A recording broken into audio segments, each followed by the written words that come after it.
He walked into the wrong room. She had never let anyone into hers. What happened next would cost them both everything, and give them something neither knew they were missing. This is a story about a man who thought he had nothing left to offer, and a woman who had everything except a reason to stay. If you've ever felt like you were standing in the wrong place at exactly the right time, this one is for you. Hit like and drop a comment with the city you're watching from. I want to see how far this story travels. The night it happened, Ethan Mercer was wearing a shirt he'd ironed twice. That detail mattered to him later. Not in a proud way, but in the way small decisions echo backward once you understand what they led to. He'd pulled the shirt from the closet, pressed it on the kitchen counter because the ironing board had a broken leg he kept meaning to fix, and stood in front of the bathroom mirror for a full minute wondering why he was bothering. He wasn't the kind of man who worried about shirts. He was the kind of man who worried about whether Lucy had enough clean socks for the week, and whether the flower delivery would arrive before Saturday rush, and whether grief could become so familiar that you stopped noticing it the way you stopped noticing the hum of a refrigerator in a quiet room. He was 32 years old. He felt older than that in his body and younger than that in his fears. His daughter was asleep in the next room when he left. Her babysitter, Mrs. Okafor from the third floor, was settled into the armchair by the television with a cup of tea and a crime novel she'd been reading for 6 months. Ethan kissed Lucy's forehead without waking her, the way he always did, leaning close to her small, still face, breathing in the smell of her hair, that particular warmth that children carry in sleep that has no equivalent anywhere else in the world. "I'll be back by 9, he told Mrs. Okafor. "Take your time," she said, without looking up from her book. "She won't wake up." He knew that. Lucy slept hard, deeply, like a person with no unfinished business. He envied her that. The event was supposed to be a parents' social at the Waverly Community Center. His friend Marcus, a good man, a patient man, a man who had been gently nudging Ethan toward some version of a social life for the better part of 2 years, had signed him up without asking. "You need to be around people," Marcus had said. "Adults. People who aren't 6 years old and asking you to read the same dinosaur book 40 nights in a row." "I don't mind the dinosaur book." "Ethan, I'm serious. The illustrations are good. I'm putting your name down. Show up or don't show up, but at least give yourself the chance to not show up." He showed up. Mostly because Marcus had looked at him with that particular expression, equal parts concern and exasperation, that Ethan had learned he couldn't easily argue against. The building was on Whitmore Street, which he knew because the bakery was 4 blocks south of it, and he walked past it twice a week on his way to the wholesale supplier. He'd never had reason to go inside. It was one of those buildings that looked different depending on how you approached it. Utilitarian from the street, almost grand from the parking lot, with wide glass doors and a lobby that someone had recently renovated because the floors were still too shiny, the kind of shine that hadn't been scuffed into character yet. He checked the address Marcus had texted him. Waverly Community Center, 2nd floor, room 204. The elevator opened on the 2nd floor. There were 2 hallways, and he turned left because the left felt more natural and because he wasn't paying close enough attention. There was a sign on a door at the end of the corridor that said, "Sterling Meridian, Annual Connections Reception," in silver letters on a white placard, and Ethan didn't read it carefully because he was looking at his phone, trying to reread Marcus's message to confirm the room number. He pushed the door open. The first thing he noticed was the light. It was warm and low and deliberate, the kind of lighting that doesn't happen by accident. The second thing was the room itself. Larger than he'd expected, filled with round tables draped in white linen, small floral arrangements that probably cost more than his weekly grocery budget, and a soft undercurrent of classical music that he couldn't identify but recognized as expensive. The third thing was the people. Men and women in suits and gowns, holding glasses of wine and sparkling water, speaking to each other in the measured, confident tones of people who never had to wonder if their credit card would clear. Ethan stood in the doorway for a moment. The community center parents' social had plastic tablecloths and a folding table with a coffee urn. He had a feeling he was not in the right place. He was about to turn around, Terry had already half turned, one hand still on the doorframe, but when a woman to his left said, "Are you lost? Or is this one of those fashionably late arrivals I keep hearing about?" He turned back. She was standing a few feet from the entrance, holding a glass of water, not wine. She was dressed in something dark and structured. Not a gown exactly, but not just a dress either, something architectural. And her hair was pulled back from her face in a way that was careful without looking like it was trying. She was watching him with an expression that was mostly neutral, but had something dry and alert underneath it, the kind of face that processed everything and gave back only what it chose to. She was, objectively and without any particular effort on her part, one of the most striking people Ethan had ever stood in a room with. Lost, he said honestly. Pretty definitively lost. I was looking for a parent social. Room 204. Room 204 is on the other side, she said. You took the wrong hallway. That explains the fancier tablecloths. She looked briefly at the tables, then back at him. You noticed the tablecloths? I noticed tablecloths, he said. Occupational habit. I run a bakery. We spend a lot of time arguing about whether linen or cotton makes the place look more serious. Something shifted in her expression, not dramatically, but noticeably, a small recalibration. Which side do you come down on? Cotton, he said. Linen looks expensive but wrinkles wrong. Cotton has better character after a few washes. That's a very specific opinion. I have a lot of specific opinions about things nobody else thinks about. He glanced around the room again. A few people nearby had clocked him. The way you clock someone who doesn't fit. The quick, assessing look that dismisses or categorizes. He was used to being categorized as not relevant. I should probably find the right floor. You could stay, she said. The words came out evenly, without urgency, like she was noting a fact rather than issuing an invitation. Ethan looked at her. I don't think I'm supposed to be here. Most people here aren't supposed to be here in any meaningful sense, she said. They're here because they want something. A contact, an introduction, a deal that hasn't been offered yet. What were you going to get from a parent's social? He thought about it. Mediocre coffee and the mild discomfort of talking to strangers. We have better coffee here, she said, and I promise to be a stranger. He laughed. It was an involuntary sound, short and genuine, and it surprised him because it had been a while since he'd laughed at something without thinking about it first. Ethan, he said, and extended a hand. She shook it. Vivian. He didn't recognize the name. This would matter later, though he couldn't have known it then. To him, she was simply a woman named Vivienne, who was standing near a door at a fancy event with a glass of water and a dry sense of humor and eyes that seemed to be doing a lot of thinking behind their surface calm. Do you work for the company hosting this thing? He asked. In a manner of speaking, she said. Vague, he noted. Accurate, she replied. A waiter appeared with a tray. Ethan took a glass of water.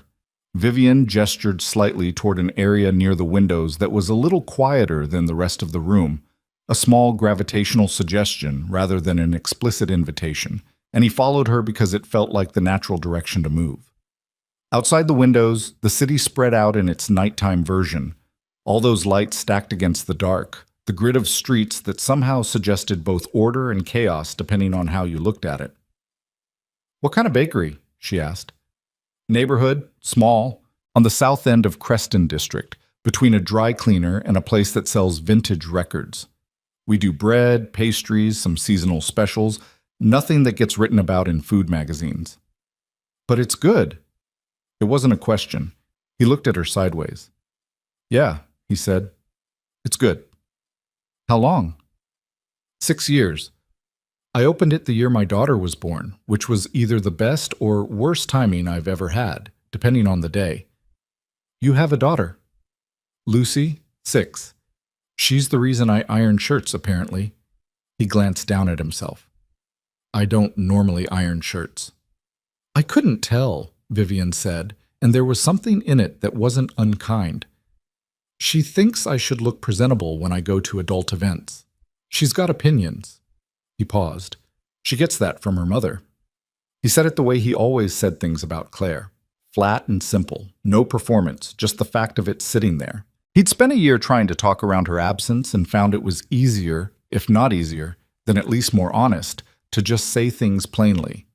Vivian didn't rush to fill the pause. A lot of people rush to fill that pause, tripping over themselves with condolences that never fit the shape of the loss. She waited, and the waiting was something. "How long?" she said. Same 2 words, different question. 4 years, he said. "Car accident. Lucy was 2, doesn't really remember her, which is... I don't know what that is, actually. Both things at once." He turned back to the window. "Some days I think it's easier for her. Other days I think about how she'll never really know her mother's voice, and it's not easier at all." "Do you talk to her about it?" "As much as a 6-year-old can hold. She asks questions and I answer them. I try not to make it a wound she's not allowed to touch." He exhaled. "That's something I'm still figuring out."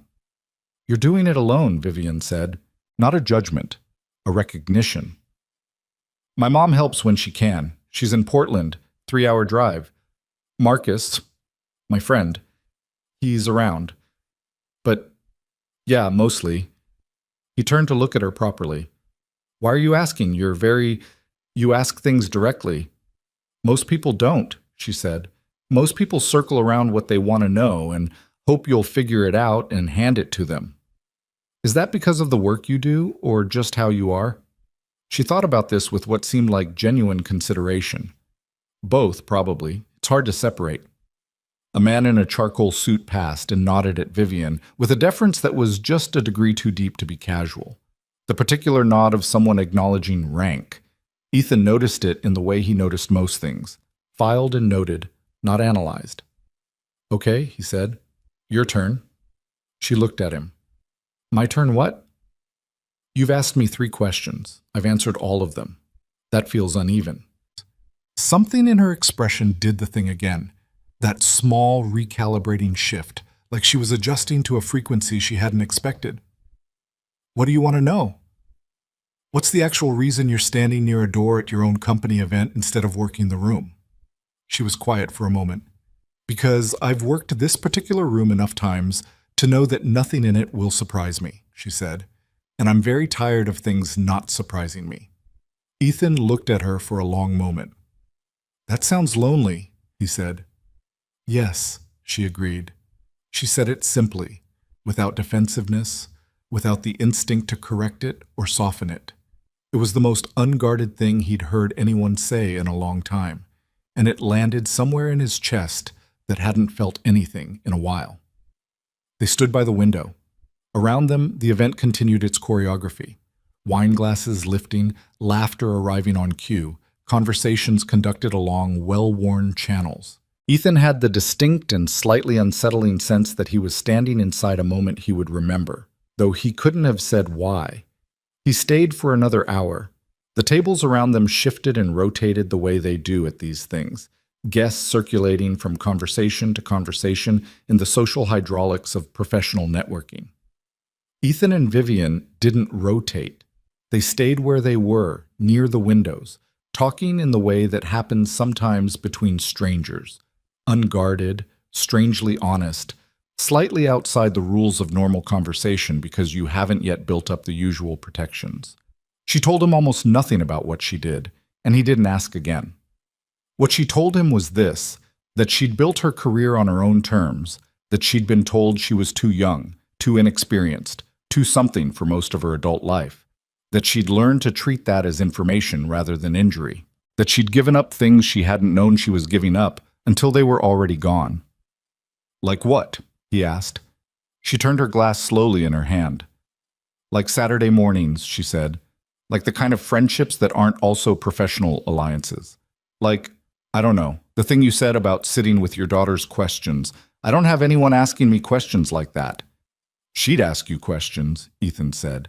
"Lucy, she asks everyone questions. She asked my flower delivery guy last week about whether ducks get tired of being wet." Vivian laughed.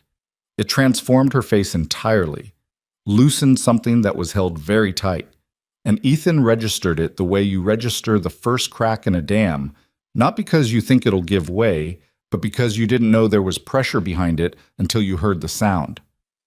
"What did the delivery guy say?" she asked.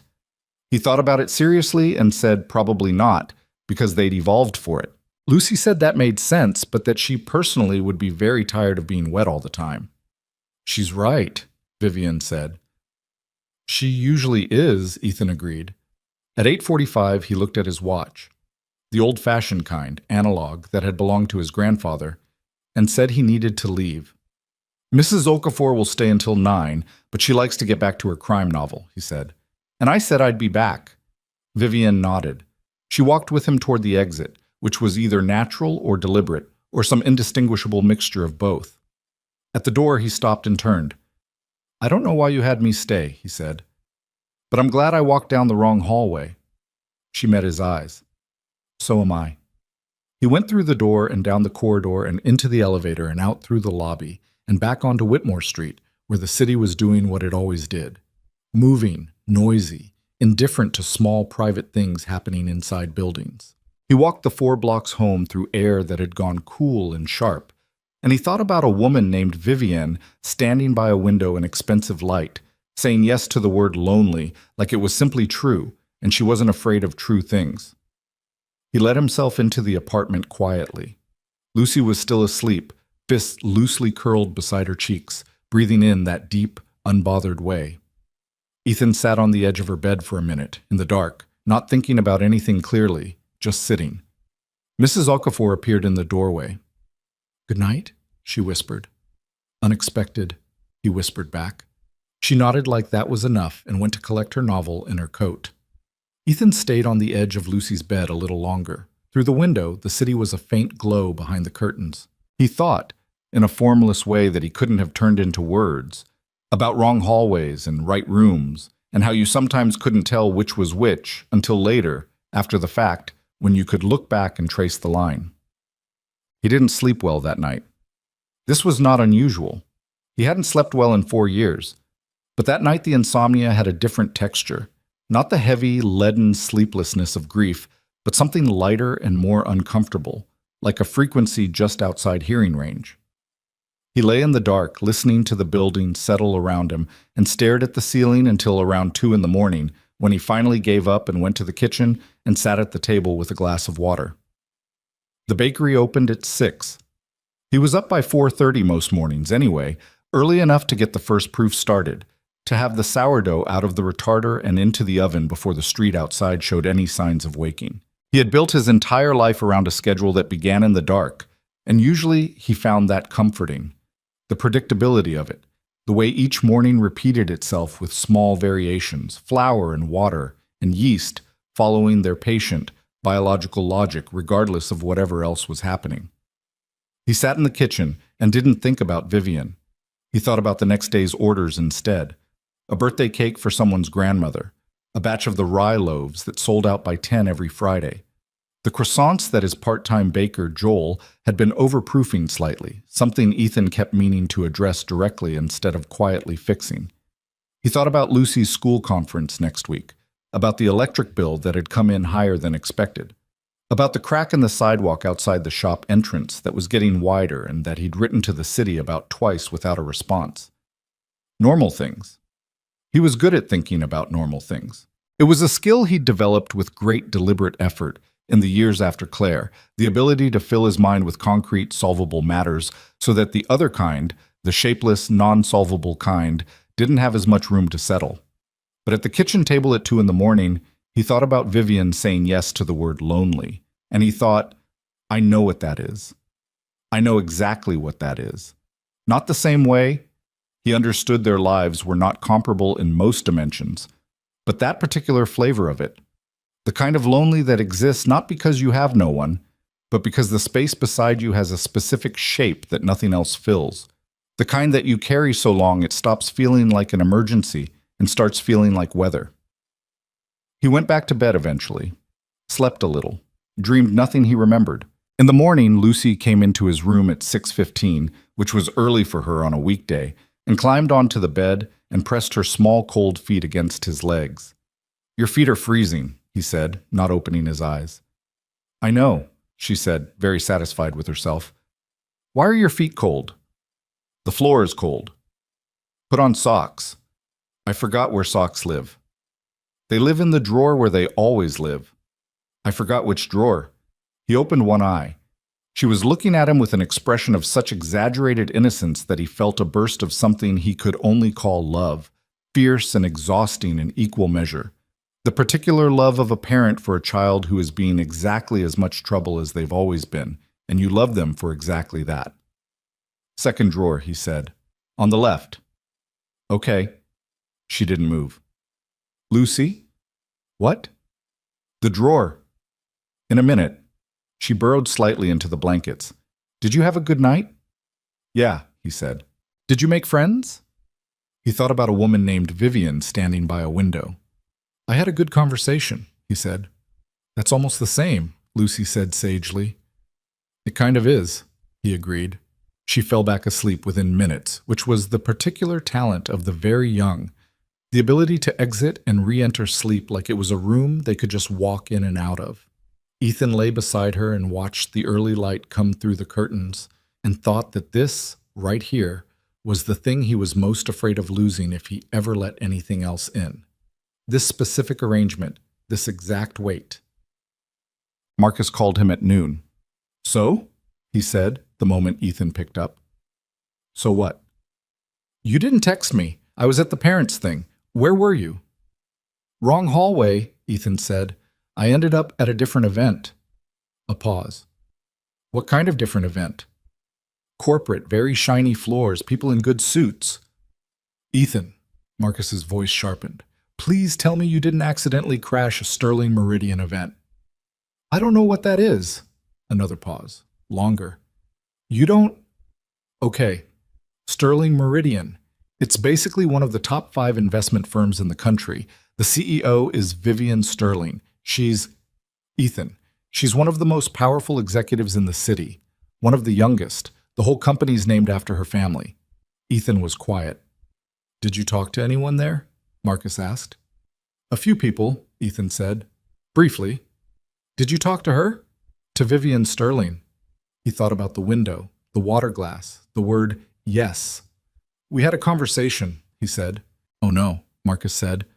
Why oh no? It was a normal conversation. Because you're you and she's… Ethan, she's not.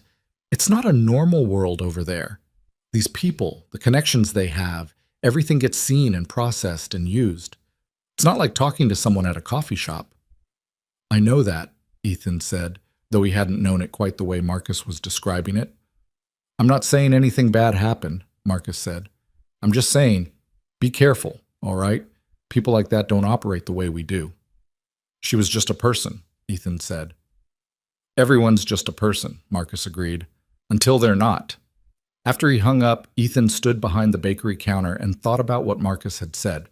He thought about it the way he thought about most things, practically, from the outside in, checking it for structural soundness before deciding whether to be troubled by it. He thought about Vivian standing near a door instead of working the room. He thought about the way she'd said things directly, plainly, without the performance he'd half expected from someone at an event like that. He thought about the laugh, the way it had come out unexpectedly, like something that caught her off guard. He didn't know who she was in the world those people moved in. He only knew who she'd been for that hour by the window, and that was a person he'd found easy to talk to, which was something he could say about very few people these days. He told himself it was a single conversation, a one-off, an accident of wrong hallways and good timing, and an hour of honesty that didn't need to mean anything beyond what it was.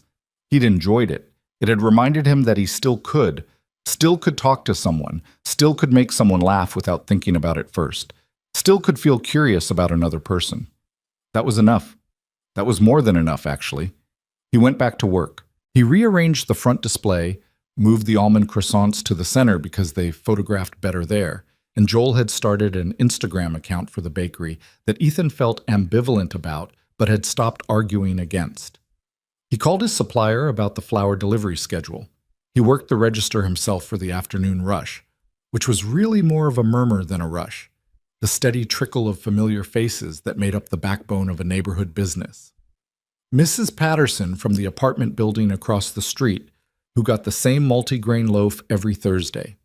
The 2 nurses from the clinic on the corner who split a bag of apple turnovers between them every Friday, like a ritual. The teenage boy who came in after school and always stood in front of the display case for 4 full minutes before ordering the same plain croissant he always ordered.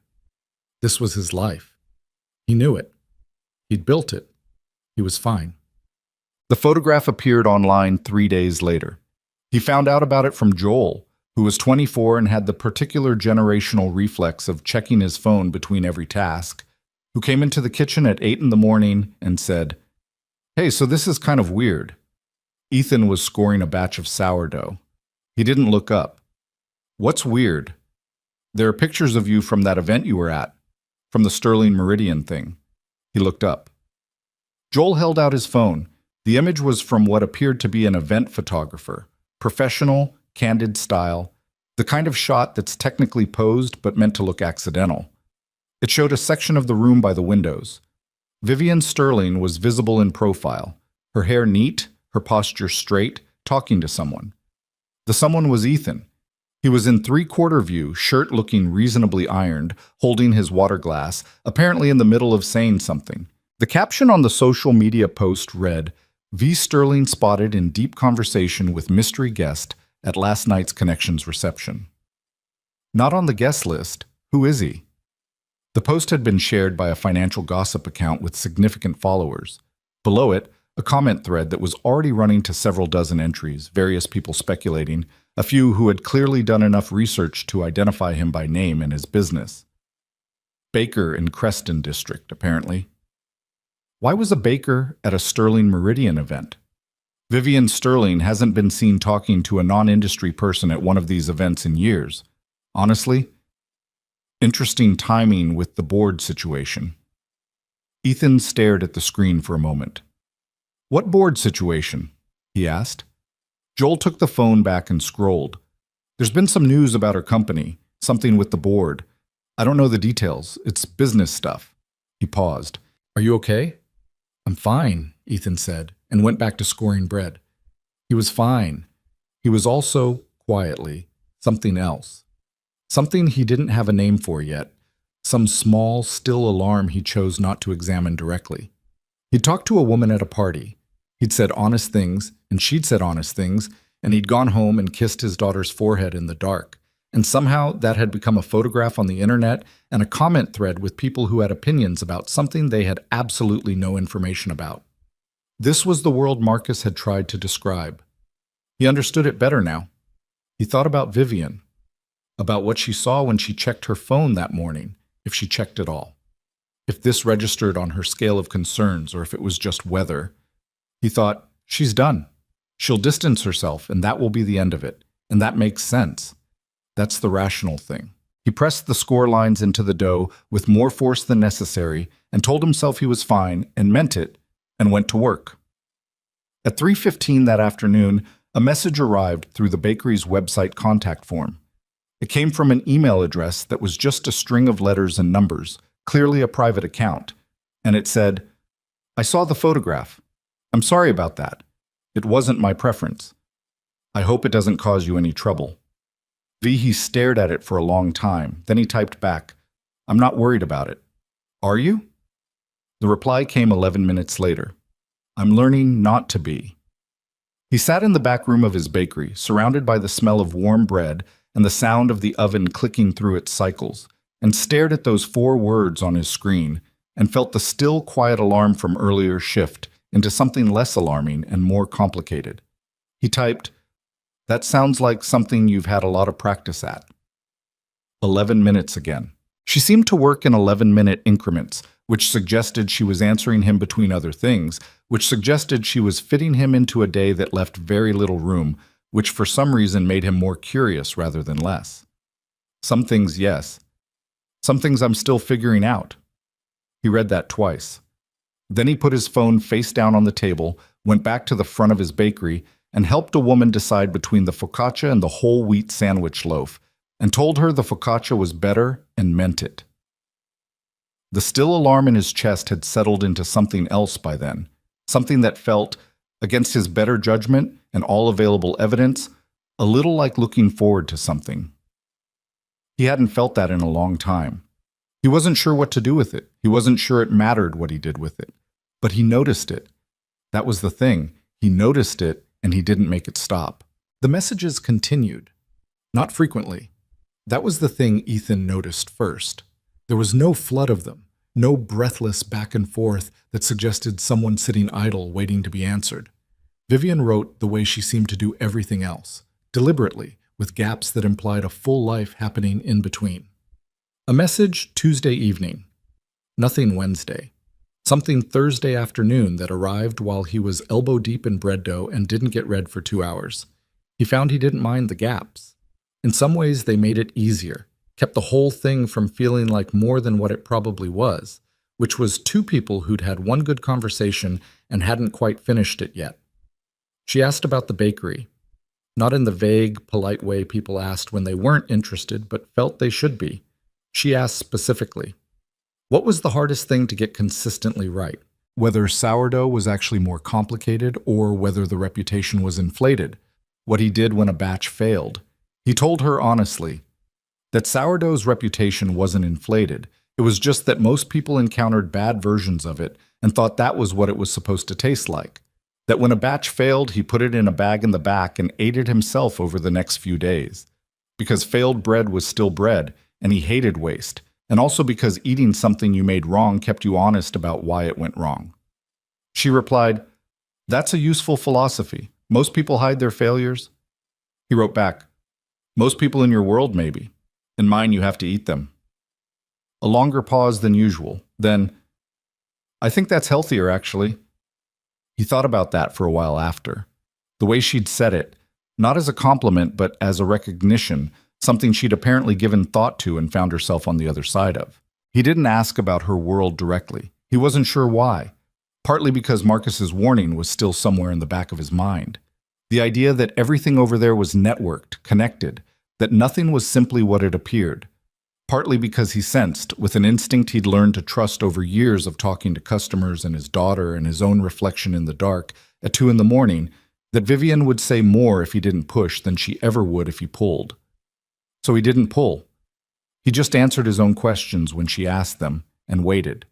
She told him, a week in, that the photograph had generated more attention than expected. She said it plainly, without apparent distress, but with a flatness that suggested the absence of distress was something she was managing rather than something that came naturally. More attention how? He typed. Board level, she wrote. There are people who have been looking for reasons to question my judgment. A photograph of me spending an evening in conversation with someone who wasn't supposed to be at the event gives them material. He read that twice. Then, I'm sorry, that seems like a disproportionate consequence for a conversation. Everything is disproportionate at this level, she wrote. That's one of the things you don't understand until you're already in it. Is it going to be a problem? The pause before her reply was longer than the 11-minute variety. Closer to 40 minutes, which meant she'd either gotten pulled into something or she was deciding how much to say. Probably, she wrote finally. But I've had problems before. He believed her. Go. The name Miranda Cross entered his awareness gradually, the way a weather system does. Not as a single event, but as a pressure change that you notice before you fully understand it. He heard it first from Marcus, who followed financial news the way other people followed sports, tracking corporate drama with the particular enthusiasm of someone who found power structures fascinating from a safe distance. There's something happening at Sterling Meridian, Marcus said. They were at the diner on 5th Street that they'd been going to for 10 years, the kind of place that hadn't changed its menu in longer than that, where the coffee was bad in a familiar and therefore forgivable way. Board member named Miranda Cross. She's been making noise about Vivian Sterling's leadership. Nothing official yet, just positioning. What kind of noise? Marcus looked at him. Why do you ask like you care? I'm asking. Marcus studied him for a moment with the look of a man who'd known him long enough to read the thing underneath the question. We've been talking, Ethan said. Vivian and I. Messages. Nothing significant. Ethan. It's not what you're making that face about. What face? The face you make when you think I'm doing something you're worried about. Marcus set down his coffee cup.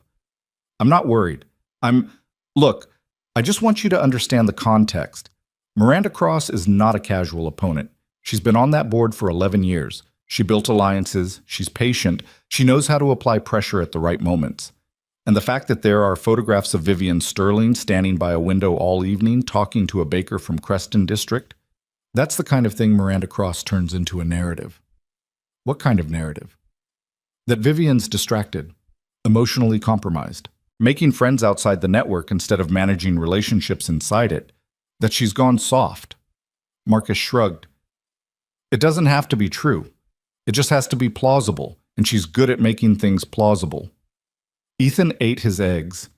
He thought about Vivian's message, probably, and the 40-minute pause before it. She knows, he said. She's smart. She definitely knows. Marcus leaned forward. That's what I'm saying. She's in a fight, Ethan. Whatever these messages are, whatever you two are doing, you're part of a situation that has moving pieces you can't see. I understand that. Do you? He thought he did. He wasn't sure he understood it the way Marcus meant, practically and architecturally, all the levers and pressure points. But he understood the shape of it. Someone had a target on her and was using what they could find. And one of the things they'd found was a photograph of her talking to him. That was a specific kind of uncomfortable. The kind where you haven't done anything wrong, but you've become a fact that someone else is using. He knew that feeling from a different context, smaller scaled. He'd been a fact in people's narratives before, the young widower, the single father, the man people either pitied or admired depending on what they needed from the story. He didn't like being a fact in someone's narrative, but he liked the messages. He told Lucy about Vivian without intending to. It happened the way most things happened with Lucy. Gradually, in the oblique way children extract information, not by asking directly, but by creating conversational conditions in which parents say more than they plan to. They were at the kitchen table on a Sunday afternoon. Lucy was working on a drawing that had started as a horse and was evolving, through several confident additions, into something that now had wings and what appeared to be a small crown. Ethan was making a grocery list and checking it against what was actually in the refrigerator, which was an exercise in optimism. "Who's the lady?" Lucy said, without looking up. He looked over. "What lady?" "The one you're thinking about." He put down the grocery list. "I'm thinking about whether we need more eggs." "You looked at your phone 6 times in 20 minutes, Lucy said, "and you made that face each time." "What face?" She made a face, a subtle, concentrated expression that was probably an exaggerated version of something he apparently did, and went back to drawing. He sat for a moment. "She's someone I met," he said, "at that event I went to, a couple weeks ago." "The wrong one," Lucy said. "The wrong one," he confirmed. "Is she nice?" He thought about it. "She's honest," he said. "She doesn't pretend things are simpler than they are." "That's good," Lucy said with the decisive authority she applied to most moral questions. "Pretending things are simpler is annoying." "It is," he agreed. "What's her name?" "Vivian." Lucy tried it. "Vivian, that's a fancy name." "She's a fairly fancy person." "But nice?" "I think so, yeah." Lucy added something to the crown on her drawing, examining it critically. "Is she your friend?" The question landed simply, the way Lucy's questions always did, stripped of all the complicated layers adults would have wrapped it in. "Is she your friend?" "Not." "Are you interested in her?" "Not." "Are you moving on?" "Not." "What does this mean for us?" Which were the questions adults asked, heavily loaded with everything they thought the real question meant. "I think we're becoming friends," he said. "Early days." Lucy nodded, satisfied. "You should be nicer to yourself," she said, still looking at her drawing. He blinked. "What?" "You always say that to me, when I say mean things about my pictures." She looked up briefly. "You say, be nicer to yourself, but you don't do it." He didn't have an answer for that. She was 6, and she'd just cleared the table in 3 sentences, which was her particular gift and his particular recurring experience of being her parent. The moment when you realized the child you were raising was paying far closer attention to you than you'd accounted for. "Okay," he said. "Okay," she agreed, and went back to her horse with wings. He and Vivian met in person again by accident, which was how the first meeting had gone, and he was starting to think that accidents were the only way things happened between them, that anything deliberate would have been too heavily weighted to survive its own expectations. He was at the wholesale supplier on a Wednesday afternoon, loading bags of specialty flour into the back of his car, which was old enough that the rear door made a particular sound when you lifted it, and you had to close it in a specific way or it didn't latch right. He was fighting with the latch when he heard someone say, "You're Ethan Mercer." He turned around. She was in a coat he didn't recognize. Not business formal, something softer, a dark wool that looked like she'd put it on quickly and not thought about it. Her hair was down, which was different from the event, and she looked, he thought, like she hadn't slept particularly well, which made her look less composed and oddly more herself. "You found the right hallway," he said. Something crossed her face. Surprise that he'd taken it that direction, and then the loosening again, the laugh coming not fully out but present in her expression. "I had a meeting 2 blocks over," she said. "I was walking back." "Alone?" She glanced back at the street, and he followed her gaze. There were 2 people at a distance that was too far to be casual, but too close to be coincidence. A man and a woman in dark coats, not looking at them. "Rarely alone," she said, with the flatness of someone who'd stopped having feelings about that fact. "Does it bother you?" "No," he said honestly. Then, "A little." "Me too," she said. He closed the car door. 2 tries, the second one catching, and stood there on the sidewalk outside the wholesale supplier, surrounded by bags of flour and the particular smell of the loading area, which was grain and cold air and diesel from the delivery trucks. She stood across from him in her wool coat, hands in her pockets, looking at him with that watchful, processing attention that he was starting to recognize as just how she was, the way she existed in a space, receiving information about it constantly. "You look tired," he said. "That's not usually what people say to me." "What do they usually say?" "Something flattering that they think I want to hear." She tilted her head slightly. "You said I look tired." "You do. Not badly. Just like someone who's been carrying something heavy and not setting it down." She was quiet for a moment. The 2 people in dark coats maintained their distance. A truck moved past on the street. "There's a board meeting next week," she said. "The formal version of what's been building. Miranda Cross has been gathering support, and I've been doing the same, but it's not going to be simple." "I know," he said. "Marcus told me some of it." She looked at him with mild sharpness. "Your friend. He follows this stuff. He's not involved.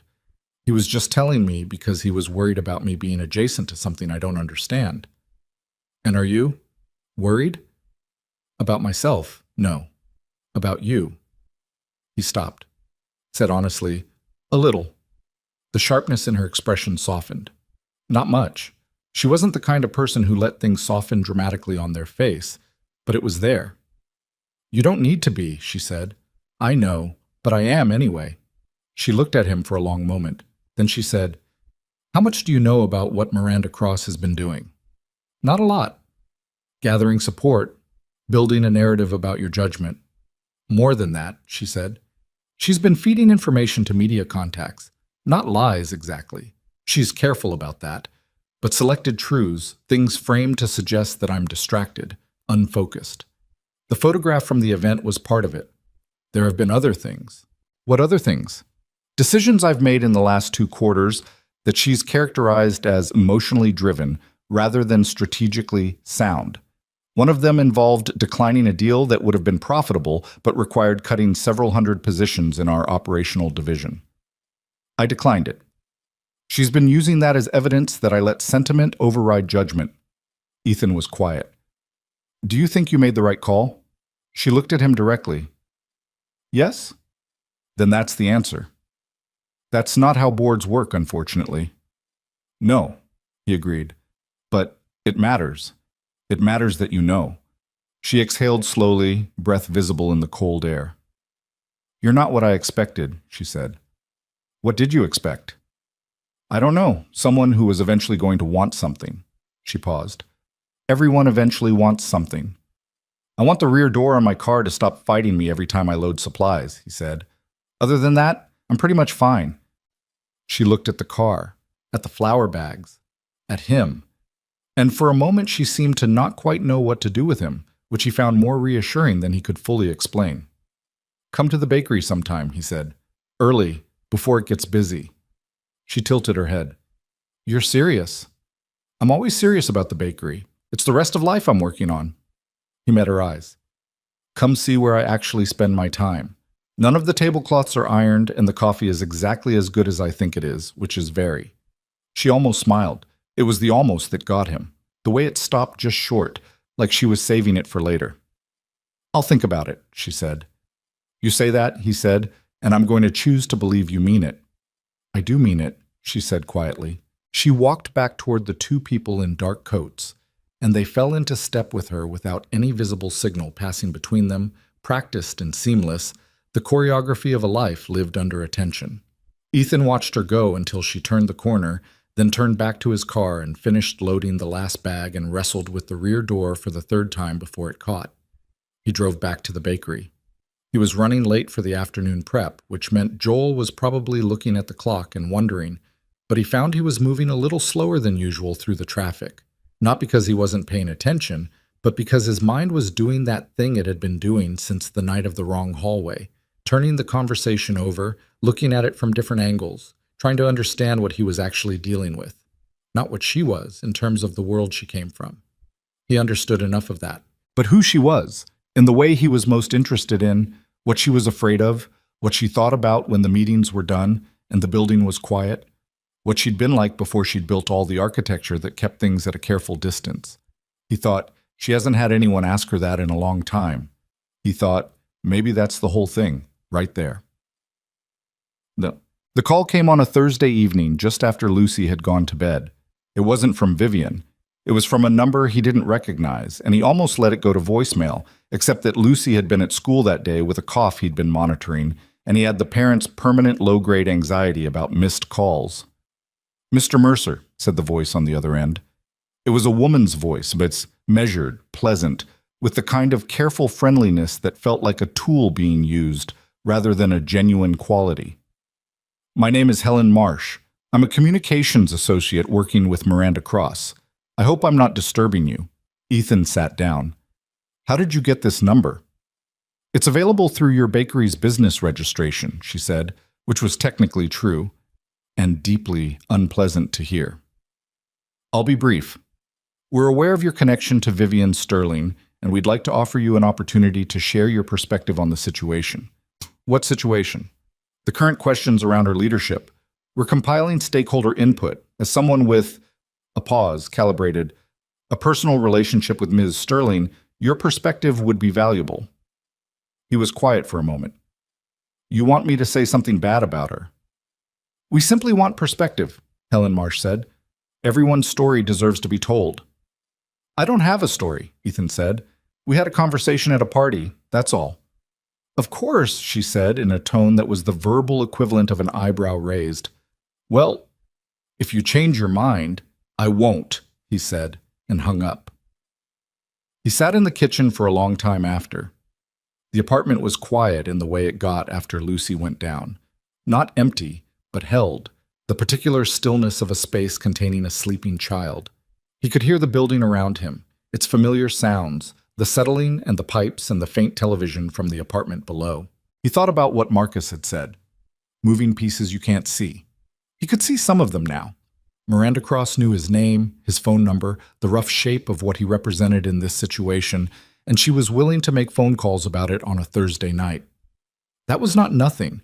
That was someone treating him as a usable element.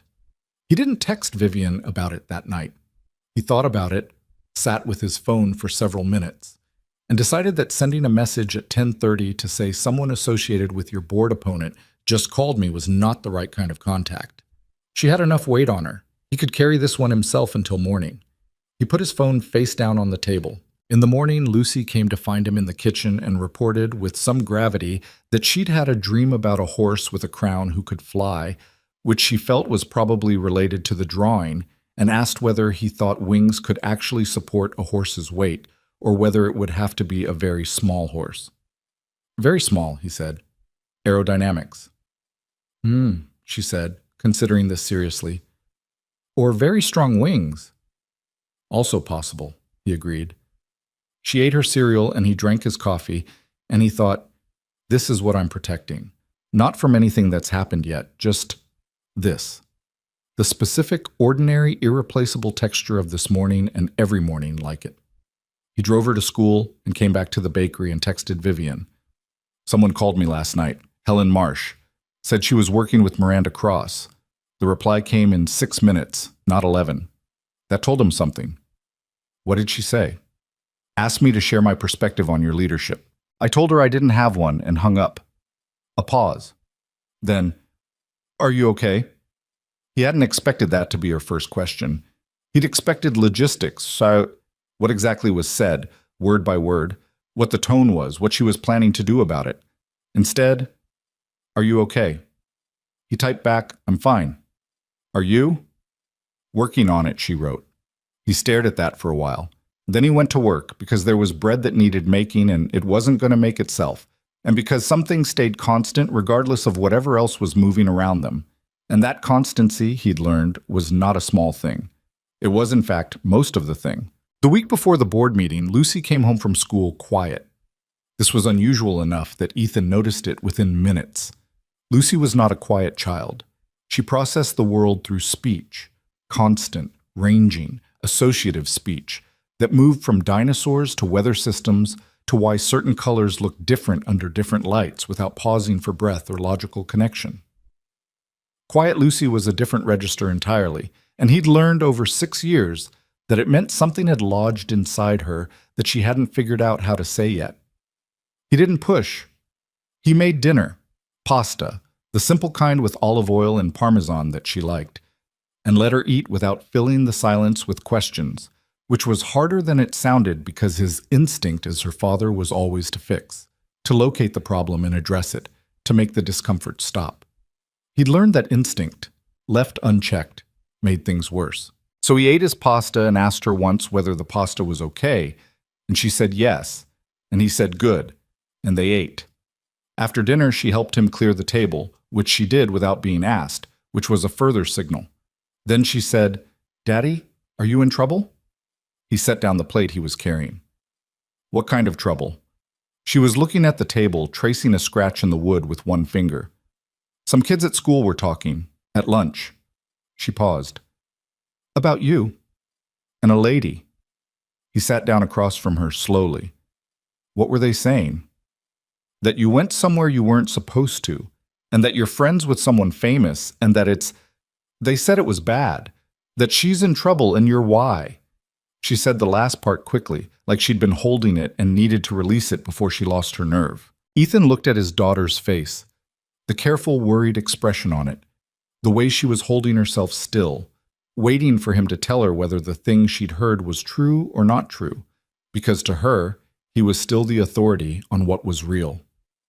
He felt a specific and sharp anger, clean and brief, at the idea of adults, people who should know better, talking loudly enough about things they didn't understand that it had filtered down into a school cafeteria and landed on a 6-year-old. None of that is true, he said. I went to an event that I wasn't officially invited to, but it wasn't the kind of trouble kids get in at school. Nobody was upset about it except people who are looking for things to be upset about. She looked at him. Is she in trouble? Vivian? He told her the name. He'd forgotten, for a moment, that Lucy stored everything. She's dealing with some complicated things at her job, he said carefully. That's her trouble, not mine, and I'm not the reason for it. The kids said you were. The kids don't know the whole story, he said. Neither do I, completely. But I know that I didn't do anything that hurt her. Lucy considered this with the gravity she applied to things that mattered. Did you tell her that? She knows. You should tell her anyway, Lucy said. Even when people know things, you should still say them. He looked at his daughter, 6 years old, trail of pasta sauce still on her chin, delivering clarity that grown adults spent years failing to locate. He reached across the table and wiped her chin with his thumb, and she tolerated it with resigned dignity. You're right, he said. I know, she said. Can I have ice cream? No. Why? Because it's 8:15. Ice cream doesn't know what time it is. I do, he said. Go brush your teeth. She went, shuffling toward the bathroom with the exaggerated reluctance that was her standard bedtime performance, and Ethan stayed at the kitchen table after she was gone and sat with the anger a little longer, letting it clarify into something he could actually use. He picked up his phone and typed, Something happened today. Lucy heard kids at school talking about the situation. She came home worried. I want you to know that before you hear it from somewhere else. Vivian's response came in 4 minutes. Is she okay? She's fine. Resilient kid. But it reached her, which means this is closer to home than I'd realized. A pause. Then, I'm sorry. That shouldn't have happened. It's not your fault, he wrote. It's adjacent to my fault, she replied. Which is close enough. He stared at that. Then, I need to talk to you, not by message.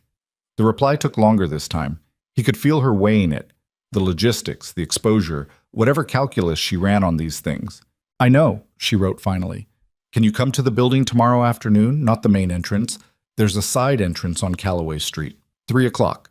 I'll leave your name with security. He typed, I'll be there. The Sterling Meridian building was on the north end of downtown, 43 floors of glass and steel that reflected the sky in a way that made it look, on clear days, like it was made of weather rather than architecture. Ethan had walked past it before without particular attention, the way you walk past most large things in a city you've lived in long enough. They become backdrop, furniture, part of the permanent scenery you stop really seeing. He paid attention to it now. The side entrance on Callaway Street was quieter than the main lobby. A single security desk, a man in a dark jacket who checked his ID and made a call without explaining who he was calling, then handed him a visitor badge and pointed him toward a separate elevator bank. The elevator was smaller than he expected for a building this size, paneled in something that might have been real wood, and it went up quickly and smoothly and deposited him on the 38th floor without drama. There was a woman waiting when the doors opened, young, professionally dressed, with the particular neutral expression of someone whose job required them to be useful without being memorable.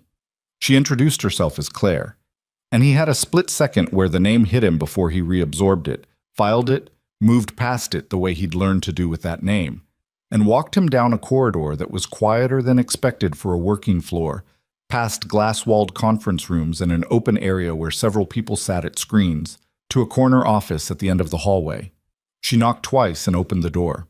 Vivian was behind a desk that was covered in documents and 2 open laptops in a way that suggested active, ongoing work rather than decorative occupation of space. She looked up when he came in, and something in her expression shifted. The same recalibration he'd seen at the event, the adjusting to a frequency she hadn't expected. And she came around the desk rather than staying behind it. You came, she said. I said I would. She glanced at the assistant. Thank you, Claire. Close the door, please. The door closed. They were alone in the office, which felt, in the context of everything that surrounded the building and the floor and the situation, like a considerable thing.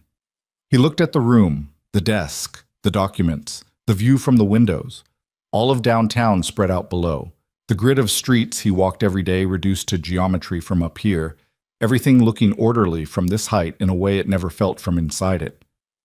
Quite a view, he said. I don't look at it much anymore, she said. It becomes furniture. That's what I thought about the building, from the street. She gestured toward 2 chairs by the window. Not the desk chairs, but smaller ones, arranged at an angle that suggested conversation rather than meeting. He sat. She sat across from him and crossed her arms, not defensively, but like someone settling into a posture they could maintain for a while. Tell me about Lucy, she said. He told her. The quiet drive home, the pasta, the trace scratch on the table, the specific thing Lucy had said. They said it was bad, that she's in trouble and you're why. He said it plainly, without performing distress, because that was how he'd learned to talk about difficult things. Vivian listened without interrupting. When he finished, she was quiet for a moment, looking at the middle distance. Kids in a school cafeteria, she said, not quite to him. It got there. It got there, he confirmed. Miranda's team has been working harder than I gave them credit for, she said. Or they've lost control of how widely they're spreading it, which is its own problem. She refocused on him. Are you angry? At you? No. At the situation? Yes, he said. Specifically at the idea that my daughter is sitting in a cafeteria worrying because adults who don't know anything about what happened are making noise about it at a volume that travels. I understand that. I know you didn't cause it, he said. I'm not here to assign blame. I'm here because I said I wanted to talk and I meant it, and because, he paused, chose the words carefully, because I think you need to know what this looks like from where I'm standing. She waited. From where I'm standing, he said, you're alone in this. And I don't mean professionally, I mean actually alone. You're managing a board fight and a media situation and your own responses to both of those things. And from what I can tell, you're doing it the way you do everything, which is internally and without asking anyone to help carry it. She looked at him steadily. I have a legal team, communications staff. That's not what I mean. A beat. No, she said. I know it's not. He leaned forward slightly. What actually happened with the decision Miranda is using against you? The one about the operational jobs. She held his gaze for a moment, and he could see her deciding, the precise, visible process of determining how much to say. There was a deal on the table, she said. Acquisition. A logistics company. Mid-sized, undervalued in the current market. The numbers were good. The return projections were strong. She paused. But the integration plan required eliminating about 400 positions in their operations division. Support staff, mostly. People who'd been there 10, 15 years. And you said no. I said no. The risk calculus didn't support the loss of institutional knowledge, and the cultural integration cost was being significantly underestimated by the team running projections. Those were my stated reasons. She stopped. They were also my real reasons. But not your only reasons. She looked at him with something that was almost appreciation. No, not entirely. 400 people, he said. 400 people, she agreed. Each one of them is someone's Mrs. Okafor, someone's mourning, someone's reason for ironing a shirt. She said it quietly, and he understood she was using his language deliberately, that she'd held on to it, that it meant something to her. I couldn't make that column of numbers disappear into a spreadsheet the way the deal required. And Miranda called that sentimental. Miranda called it a failure of fiduciary responsibility dressed up in ethics. He was quiet for a moment. Then, was she wrong? Vivian blinked. About what? Strategically. Was the decision wrong, strategically? No, the deal had structural problems that the surface projections obscured. 2 quarters out, the undervaluation turned out to be partly a reflection of pending regulatory issues that due diligence should have caught but didn't. We would have bought a problem. So you were right. On paper, eventually, yes. And before you knew about the regulatory issues, when it was just the 400 people and your read on the numbers, you made the same call. She met his eyes. Yes. Then you made the right call for the right reasons, he said. And you got lucky that the numbers confirmed it later. That's different from being wrong. She was quiet. He'd said it simply, without any particular emphasis, which was how he said most things, and he watched her receive it, watched something in her posture change by a degree or two, some weight redistributing. You make it sound straightforward, she said. It is straightforward.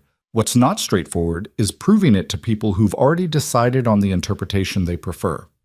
He paused. Is there anything that could actually prove it? Documentation, process records, something that shows your reasoning was strategic, not just emotional? She looked at him. Then she stood up and went to the desk and picked up one of the open laptops and carried it back. I've been building a documentation package for the board meeting, she said. Everything that supports the decision.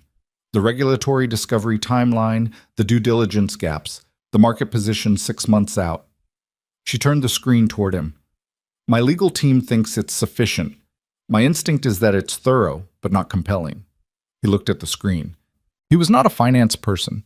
He was a baker from Creston District who ran a small business on margins that would make a Sterling Meridian analyst laugh, and he understood almost none of the specific numbers. But he understood structure.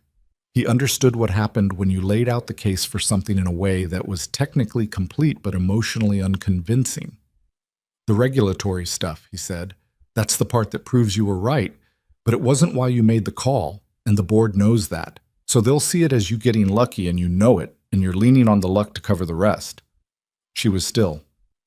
What you need, he said, is the part that shows why your judgment was sound before you got lucky. Not the outcome, the process.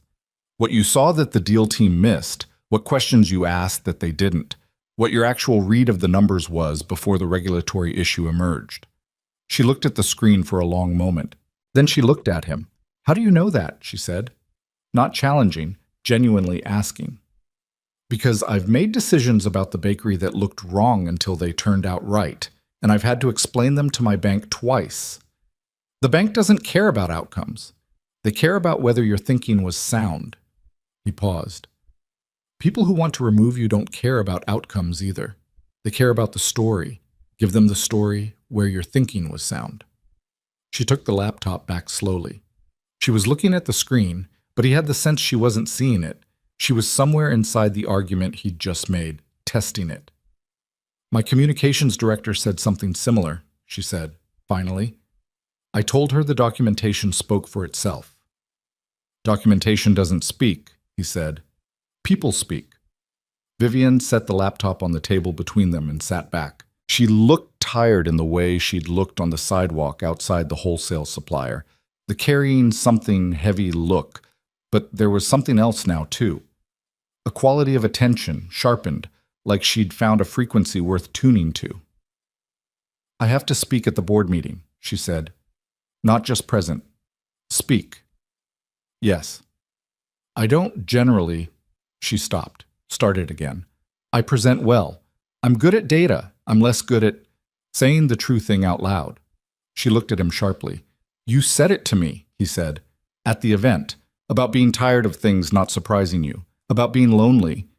You said it flat out, no performance, just true." He met her eyes. "You can do that. You did it then." She was quiet for a long moment. Outside the windows, the city continued its indifferent operations below them. Somewhere in the building, people were working, making decisions, building or dismantling things Ethan would never understand the full dimensions of. "I'm afraid," she said. He didn't say anything. "That's not something I say," she continued, "to anyone. My team doesn't hear that. The board doesn't hear that. I don't put it on the table because in this world, if you put fear on the table, someone will use it." "I won't," he said. She looked at him with the full weight of her attention, the processing quality he'd come to recognize, except now it wasn't processing him the way you process a stranger. It was something closer, something that had learned his shape well enough to look directly at it. "I know," she said quietly. "That's why I said it." They sat in the afternoon light coming through the tall windows, the city below, the documents on the table between them, and neither of them said anything for a minute, which was its own kind of conversation, the kind you could only have with someone who wasn't afraid of the space. Then his phone buzzed. He looked at it. It was Mrs. Okafor, texting to say she could take Lucy until 5:30, but not later because of her sister's thing. "I have to go," he said. "I know."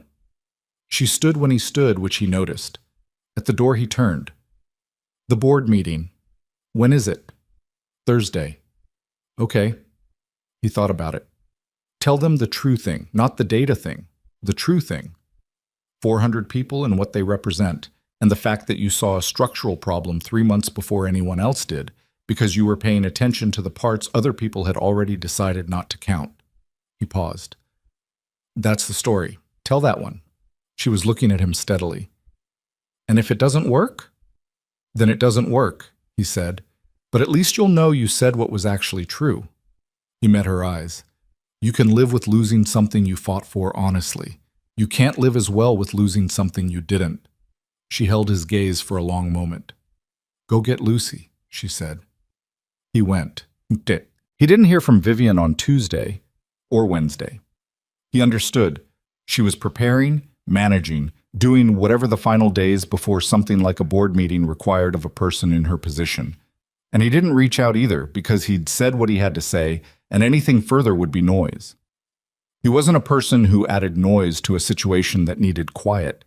He baked bread. He got Lucy through 2 more days of school, past the cafeteria, and the overheard conversations and the worried looks she'd mostly stopped giving him, which meant she'd filed it under resolved even though nothing was technically resolved. He explained to Joel, without full context, that there might be some additional press attention on the bakery in the near term, and not to speak to anyone he didn't recognize who came in asking questions. Joel took this in stride because Joel was 24 and treated most things Ethan told him as part of the general texture of having an employer who was slightly unpredictable. On Wednesday night, he sat at the kitchen table after Lucy was asleep and thought about Thursday. He thought about Miranda Cross, who he'd never met and only understood in outline, a woman who'd spent 11 years on a board building patience and alliances and the very specific kind of power that comes from knowing which levers to pull and when. He thought about Helen Marsh calling his number, the calibrated friendliness of it, the way it had felt like being considered as a chess piece rather than addressed as a person. He thought about Vivian saying, "I'm afraid," in a room where she probably never said that. He thought about Lucy at the kitchen table, finger tracing the scratch in the wood, asking whether he was in trouble. He thought about Claire, his Claire, not the assistant on the 38th floor, and what she would have said about all of this, which he could no longer predict with accuracy because 4 years was long enough that some of her specific responses had gone blurry, leaving only the larger shape of her, the directness, the sharp humor, the total absence of patience for people who complicated simple things. She would have had an opinion. She always had an opinion. He thought he knew what it would have been. Stop watching it from the outside and do the thing. He didn't know what the thing was exactly. He went to bed not knowing. He slept better than he had in a week, which he couldn't explain. Thursday morning came the way Thursday mornings did.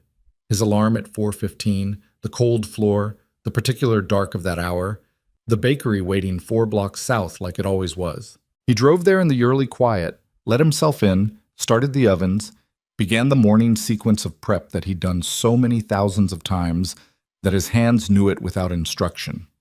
He was shaping loaves when his phone buzzed on the work table. It was a news alert. He didn't follow financial news, but he'd set up an alert in the past week for Sterling Meridian because he was apparently that person now. The alert said, "Sterling Meridian board meeting today. Internal sources suggest motion expected to challenge CEO Sterling's leadership position." He set the phone back down and finished shaping the loaves. At 8:15, the front door of the bakery opened. He was behind the counter. He looked up. Vivienne was standing in the doorway in a dark blazer and a gray coat. No assistant, no 2 people at a careful distance. Just herself, alone, in his shop, in the morning light, looking at the bread the way someone looks at a thing they've been told about and are seeing for the first time and finding that it matches. "You came," he said. "You said come early," she said. "This is early. Board meeting's at 10. "I know when it is." He came around the counter. "Are you okay?" "No," she said, "but I'm here, which is what I've got." He looked at her for a moment. Then he said, "Sit down. I'll make coffee." She sat at the small table by the window, the same one where he sometimes ate his own lunch standing up. And he made coffee in the back and brought 2 cups out and sat across from her. Outside the window, Creston District was doing its morning thing, the dry cleaner next door not yet open. A man walking a large dog on the opposite sidewalk, the record store still dark. She wrapped both hands around the cup and didn't drink yet. He didn't say anything. "I rewrote the presentation," she said, "the way you described. The process, not just the outcome. Why I saw what I saw before the data confirmed it." She paused. "It's better." "Good. I don't know if it's enough." "Neither do I," he said. "But it's what you've got, so." She almost smiled at that, the almost smile she was becoming known to him for. She drank some coffee and looked out the window at the street and seemed for a few minutes to simply be somewhere, not managing anything, not preparing anything, just sitting in a small bakery in Creston District with coffee that was as good as he'd said it was, watching a man walk a large dog on an ordinary morning. Then she said, "If this goes wrong today, if Miranda gets enough votes." "It won't," he said. "You don't know that." "No, but I know you walked in here today instead of going straight to the building, and I think that means you've already made a decision about what matters." He met her eyes. "Whatever happens in that room today, you're not going to compromise on the thing you actually believe, right?" She held his gaze. "Right." "Then go," he said. "Do the thing you prepared." She put down her coffee cup and stood and straightened her coat in the precise, habitual way of someone who'd been straightening coats before important rooms for a long time. He walked her to the door. On the threshold, she stopped and turned back. "Your bread," she said. "Can I take something?" He went back behind the counter and wrapped a small sourdough loaf in paper and handed it to her. "For after," he said. "Win or lose." She took it and looked at it for a moment, holding it with both hands, and then looked at him with an expression he didn't have a full name for. Something layered, something that had history in it, even though they didn't have much history yet, something that was the beginning of something longer. "I'll call you," she said. "I'll be here," he said. She went out the door and down the street, and he watched through the window until she turned the corner, and then he went back to work, because there was bread to finish and a shop to open and a daughter to pick up at 3 o'clock. And because some things stay constant, and that constancy was not a small thing. It was, most days, the whole thing. He kept the bakery open until 2. That was later than usual for a Thursday. Normally, he started closing prep at 1:30, turned the sign, began the wipe down and the inventory count that ended his working day. But he found himself slow about it, moving through the motions without the usual efficiency, pausing at things that didn't require pausing. He reorganized the display case twice. He had a long, unnecessary conversation with a regular customer about the merits of different rye percentages in sandwich bread. He swept the floor, then swept it again because the first pass hadn't been thorough. He was waiting for a call he'd told himself he wasn't waiting for. Joel had gone home at noon. The afternoon quiet settled into the shop the way it did when you were alone in a space you'd built with your hands, specific and close, the particular silence of a room that knew you. The ovens were cooling. The bread that hadn't sold sat in paper bags on the back shelf, tomorrow's staff meal and his own breakfast for the next few days. The smell of it was so familiar he mostly didn't smell it anymore, except on days like this when he was paying attention to things. His phone was on the counter, face up. He wasn't staring at it, but he knew where it was at all times, which amounted to the same thing. At 2:17 it rang. He picked it up before the second ring. Vivian's name on the screen. He answered. "Hey," he said. A pause, just a beat. Then her voice, and the first thing he registered was the texture of it. Not what it said, but what it carried. Something released rather than held. The quality of air after pressure drops. "I still have my job," she said. He exhaled. It was involuntary, a full breath out. "Okay." "It wasn't close," she said. "By the end it wasn't close, but the beginning was..." Another pause. "The beginning was something." "Tell me." She told him. He leaned against the counter and listened, and the story came out in the order it had happened rather than the cleaned-up version, which meant it had roughness in it. Places where the outcome had seemed genuinely uncertain, places where she'd had to make real-time decisions about what to say and how to say it.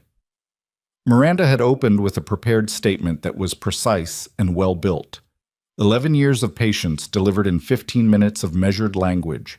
Every claim technically defensible. The whole structure designed to create a picture of a CEO whose personal life had begun to compromise her professional clarity. "She didn't name you," Vivian said. She was careful about that. She said outside relationships and recent social patterns and questions about boundary management. The photograph from the event was in the supplementary materials she'd distributed beforehand. "Of course it was," Ethan said. 3 board members had clearly been prepared in advance. They asked questions that followed Miranda's framing too closely to be coincidental. For about 20 minutes, the room felt like it was going one direction. "But you spoke." "I spoke." A beat. "I said what you told me to say. The true thing, not the data thing." Another pause, and when she continued, her voice had a quality he hadn't heard in it before. Something like wonder, or its more restrained adult equivalent. "I said I made the decision about the acquisition before I had the regulatory data. I said it out loud, in the room, without hedging it. I said I looked at the numbers, and I looked at what the numbers weren't counting, and I made a call based on both. And I said the 400 people were part of my assessment, not because I'm sentimental, but because institutional knowledge and operational continuity are real costs that financial models systematically underprice. And I was right about that. And the regulatory discovery 3 months later confirmed it, but I would have made the same call without it. He said nothing. He could hear her breathing on the other end, steady and controlled. Miranda said I'd just admitted to prioritizing social considerations over fiduciary duty, Vivian continued. I said she'd just demonstrated she didn't understand what fiduciary duty actually meant when applied across a full risk horizon. A pause. That was a gamble, saying it that directly. Did it land? Thomas Reeves. He's been on the board 12 years. He's not close with Miranda. He's the kind of person who doesn't say much but watches everything. He asked me to walk through the acquisition analysis in detail. Not the regulatory part, the original analysis. The questions I asked that the deal team didn't, the assumptions I flagged, the specific projections I didn't trust, and why. And you had it, Ethan said. I had it.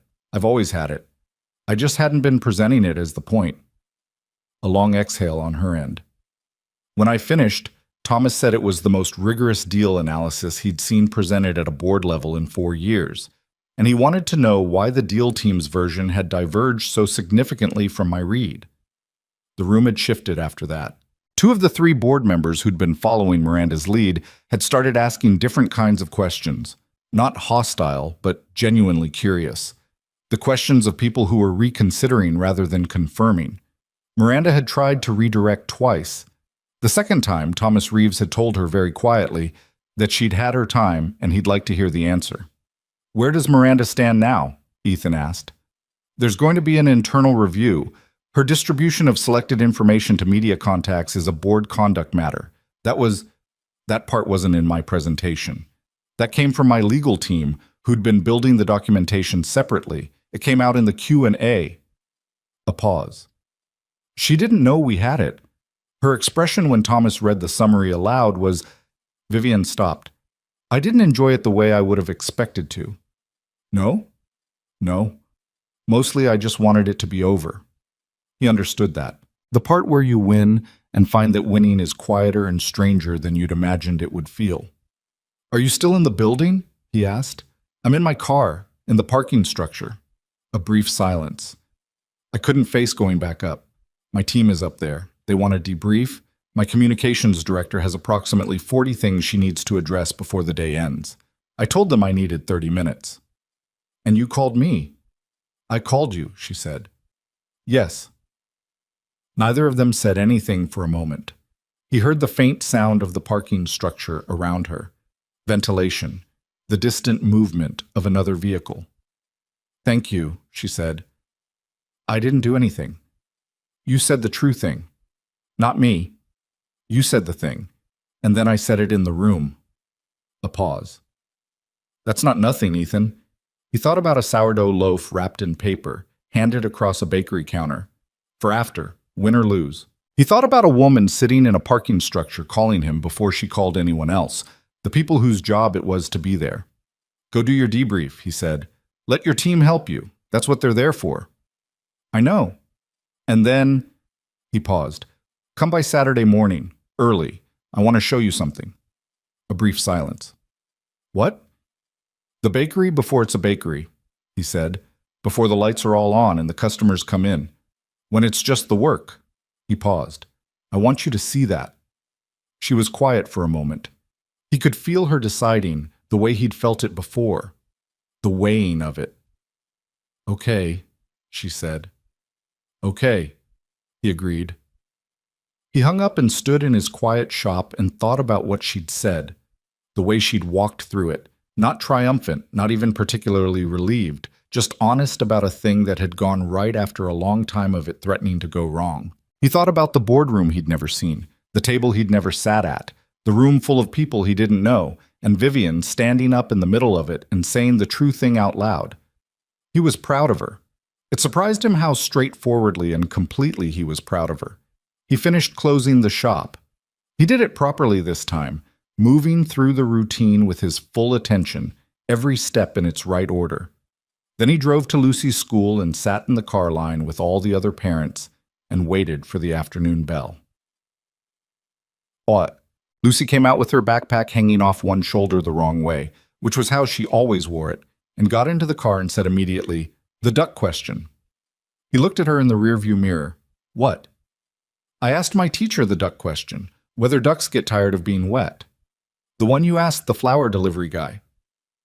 Mrs. Calloway said they have waterproof feathers so the water doesn't actually get to their skin, so it's more like wearing a raincoat all the time, which might feel stuffy but probably not tiring. Huh. I said I still thought I would be tired of it. She settled back in her seat with the satisfaction of someone who has pursued an inquiry to its conclusion. Did Vivian's thing go okay? He glanced in the mirror again. Yeah, it went okay. Good. She looked out the window. Is she still your friend? Yes, he said. Is she more than your friend? He looked in the mirror again. She was watching him with the particular patient attention of a child who has learned that waiting is more effective than pushing. She might be becoming that, he said carefully. Early stages. Lucy nodded slowly. That's okay, she said.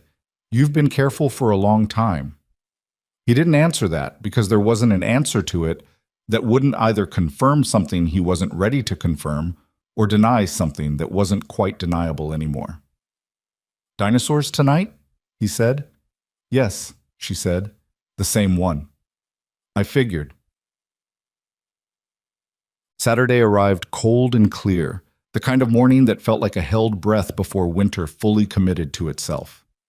Ethan was at the bakery by 4:30, as always, the ovens on, the first proofs already in progress, the dark still complete outside the windows when he heard the knock at the side door at 5:45. He opened it. Vivian was in a coat he didn't recognize, different from both the event and the sidewalk, something more casual, darker, practical in a way that suggested she'd thought about it. Her hair was loose, she had both hands in her pockets and her breath made small clouds in the cold. I'm here, she said.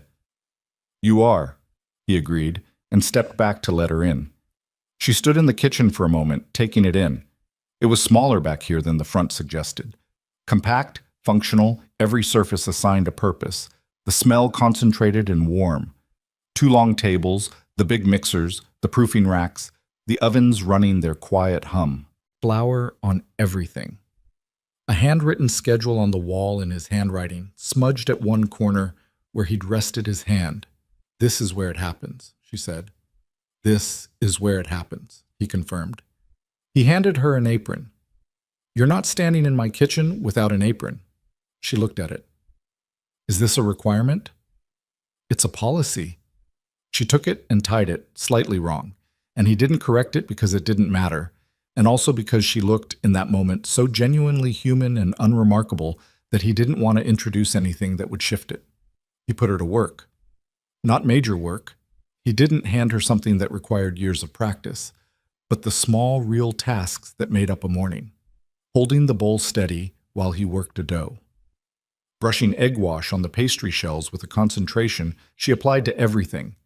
Watching the timer on the rolls and telling him when it went off because his hands were covered in flour. She was not naturally skilled at it and she didn't pretend to be. She asked questions when she didn't know something, short practical questions, and when he answered she listened and adjusted. When she got the egg wash wrong on the first try, too heavy, pooling at the edges, she looked at it critically and said, That's wrong, isn't it? And he said, It'll be fine. And she said, Show me again. And he showed her again. He liked working alongside her. That was the thing he noted. Not with any drama, just as a simple fact. She occupied space sensibly, didn't crowd him, moved out of the way when he needed to move.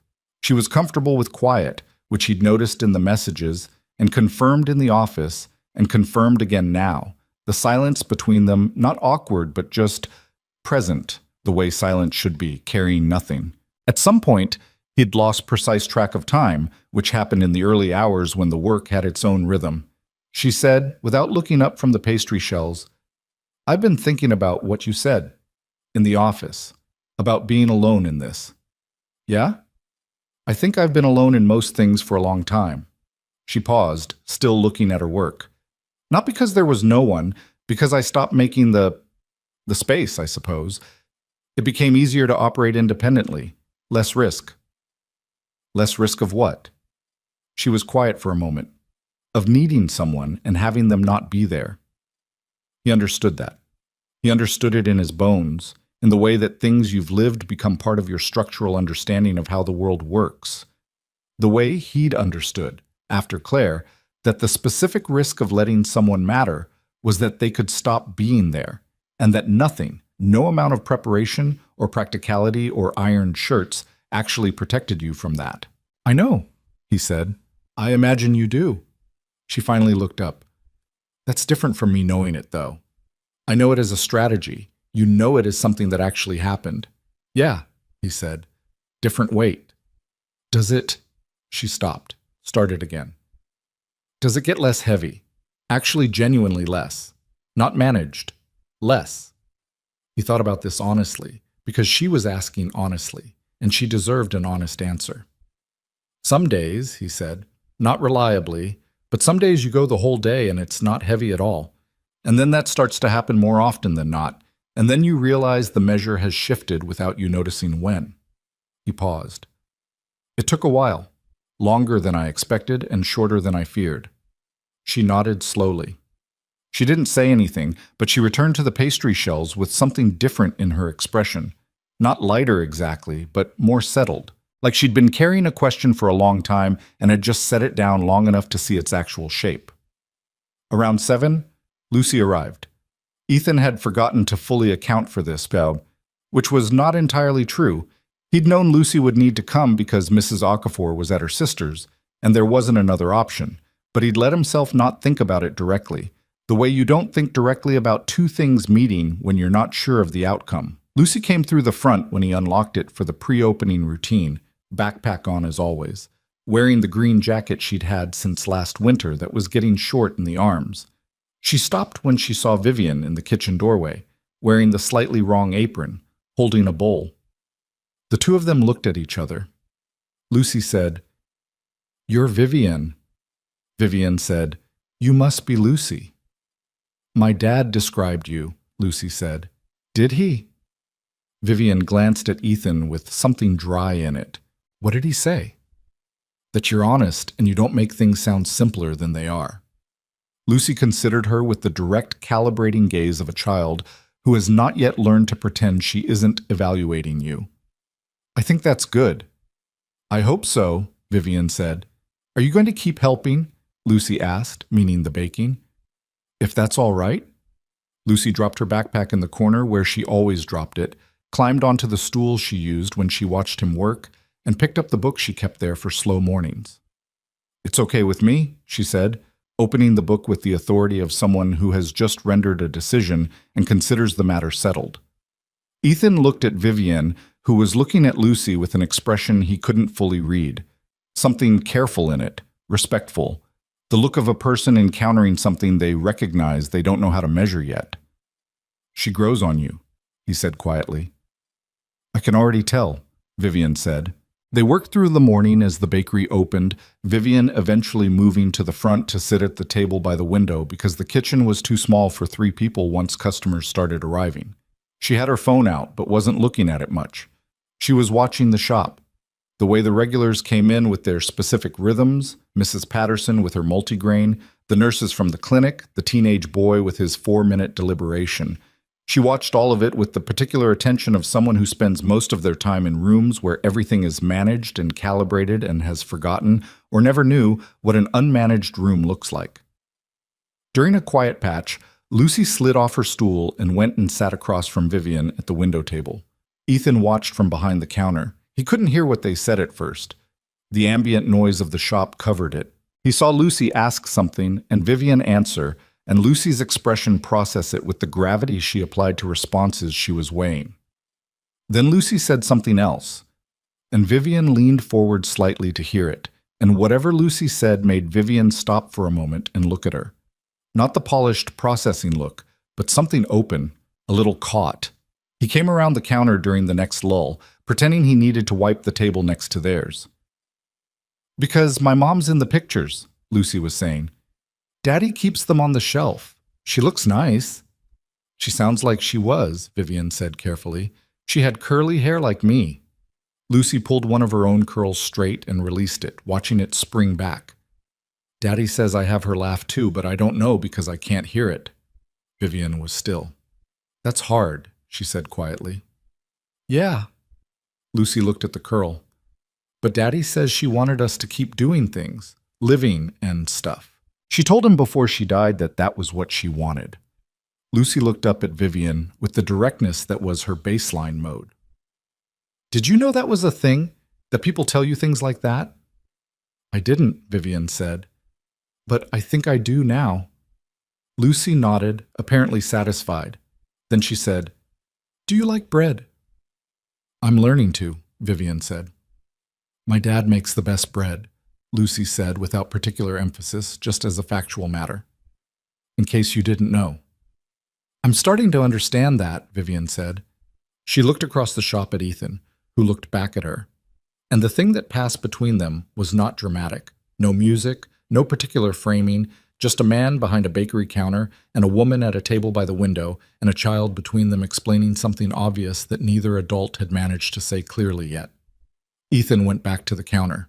Around 11, the morning rush completed itself, and the shop went quiet the way it did in the late morning, the particular stillness between the early crowd and the lunchtime drift. Lucy was drawing at the window table. She'd produced paper and colored pencils from the backpack, another item she apparently kept there. And Vivian had gotten up and drifted back toward the counter. She stood across from him. The apron was still on, still slightly wrong. I should go, she said. I have calls at noon. I know. She didn't move to go immediately. She looked at the display case, the loaves arranged there, and then at him, and then at the shelves behind him where the bags of flour were stacked. This place, she said, it's real. Is that a strange thing to say? No, he said. I know what you mean. Everything I spend my time in is constructed. Meetings with agendas, spaces designed to signal authority, conversations where everyone knows the real conversation is underneath the conversation. She paused. This is just bread and people coming in for it and your kid drawing at the window. Yeah, he said. That's mostly what it is. She was quiet for a moment. Then, Ethan. Yeah. I don't know what this is, she said. I don't know the shape of it. I don't want to call it something it isn't, and I don't know what it is yet. That's okay, he said. Is it? We don't have to know right now. He met her eyes. I'm not going anywhere. The bakery's not going anywhere. You know where we are? She looked at him for a long moment. I don't do this well, she said. The not knowing part. I run companies. I make projections. I need to understand what I'm working with. I know. He leaned slightly on the counter. But you've been in the shop since 5:45 and you haven't checked your phone in 3 hours. And Lucy told you something about her mother that she doesn't tell most people. That's enough information for one day, I think. Something in her face did the thing, the small recalibration. And then, for the first time since he'd known her, she smiled fully. Not the almost smile, not the version stopped short. A real one. That transformed her face the way it had been threatening to since the night at the window. The pressure behind the dam finding its release without drama or announcement. You're probably right, she said. I'm often right, he said. About bread. She untied the apron, folded it approximately, set it on the counter. She went to the window table and said something to Lucy, and Lucy looked up from her drawing and showed her something on the page. A horse, probably, with wings and a crown, in its current evolved form. And Vivian looked at it seriously and said something Ethan couldn't hear, and Lucy looked pleased. Then Vivian collected her coat and bag and came back to the counter. Saturday, she said. Saturday, he agreed. She went to the door and opened it, and the morning cold came briefly in, and she looked back once before she left with an expression he thought he'd spend the next several days trying to find the right word for. And then she was gone, and the door closed, and the shop was his again. Lucy appeared at his elbow. She looked at the door, then at him. She's good, Lucy said. Yeah, he said. You should maybe keep her around, she said very casually, and went back to her drawing. Ethan stood at the counter of his bakery on a Saturday morning, watching a 6-year-old draw a horse with wings, and thought about a woman who had walked in before dawn and tied an apron wrong and asked good questions and listened to his daughter talk about curly hair. He thought about how you recognize the things that matter not because they arrive with any particular announcement, but because they settle into the space they occupy as if they were always supposed to be there. Quiet, unassuming, already home. He didn't say any of this out loud. He went back to work instead because the bread wasn't going to manage itself, and because some things didn't need to be said to be completely true. The Saturdays became a thing, not officially. There was no conversation in which they decided on it, no agreement reached, no arrangement formalized. It simply happened the way things happen when two people stop overthinking them and let the natural gravity of the situation take over. Vivian showed up the following Saturday at 5:50, which was 5 minutes earlier than the week before, and Ethan had the coffee ready because he'd expected her, and neither of them commented on the fact that he'd expected her. The Saturday after that, she was there at 5:43. She was learning the apron. She still tied it slightly wrong. The left string always ended up longer than the right, but she'd stopped apologizing for it, which he took as a good sign. She asked fewer questions now, not because she'd stopped being curious, but because she'd learned enough of the rhythm that she could follow it without narration. She knew which proofing rack held the sourdough and which held the enriched doughs. She knew that the timer on the pastry shells was non-negotiable, and the timer on the rolls had about a 3-minute grace period. She knew that when Ethan went quiet in the middle of a task, it meant he was concentrating, and not that something was wrong, which had taken her a few weeks to stop interpreting as a problem to solve. He noticed all of this the way you notice things about a person you've started paying careful attention to, not cataloging, just accumulating, the way a room accumulates warmth. Lucy had opinions. This was not surprising because Lucy had opinions about everything: the structural integrity of croissants, the correct speed at which to read a particular dinosaur book, whether rain on a Saturday was acceptable or an affront. She had opinions about Vivian with the same forthright particularity she applied to everything else, delivered without strategy or softening. "You smile more now," she told Vivian one morning, unprompted, looking up from a drawing that had evolved from a horse with wings into something that appeared to be a horse with wings wearing a business suit in what Ethan suspected was an abstract portrait. Vivian looked up. "Do I?" "At the beginning, you almost smiled a lot," Lucy said. "Now you actually smile. Is that better?" Lucy considered this with genuine seriousness. "It's more true," she decided. "Almost smiling is when you feel something but you don't say it. Actually smiling is saying it." Vivian looked at Ethan. He looked back at her with an expression that said, "I didn't teach her this. She just arrived this way." "You're right," Vivian said to Lucy. "It is more true." Lucy nodded, satisfied, and returned to the business-suited horse.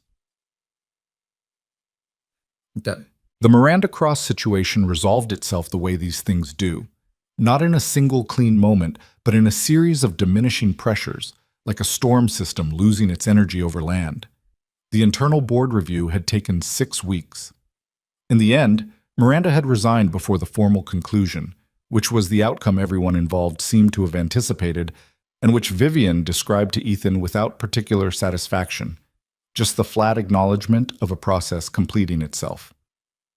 "How do you feel about it?" he asked. They were sitting at the table by the window on a Thursday evening, which was new. Not a Saturday morning, not a chance meeting, but an actual intentional evening in the shop after it was closed, which Ethan had suggested and Vivian had accepted without the pause he'd expected. He'd made food. Not pastry, just the kind of meal you make from what's available, bread and cheese and some cold chicken he'd roasted the day before for Lucy's lunches. And they sat across from each other while Lucy slept upstairs in the apartment with Mrs. Okafor, who had taken to the new Thursday arrangement with the equanimity she applied to most things. "Relieved," Vivian said, and then immediately guilty about being relieved, which is an exhausting combination. Why guilty? Because she built 11 years at that company. Because whatever she was doing to me, her judgment about some things was sound, and the board loses something with her gone.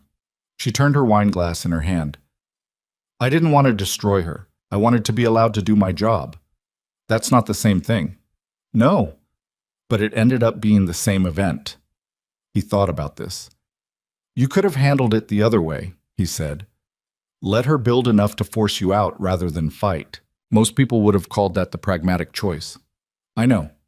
You didn't." "No." She looked at him.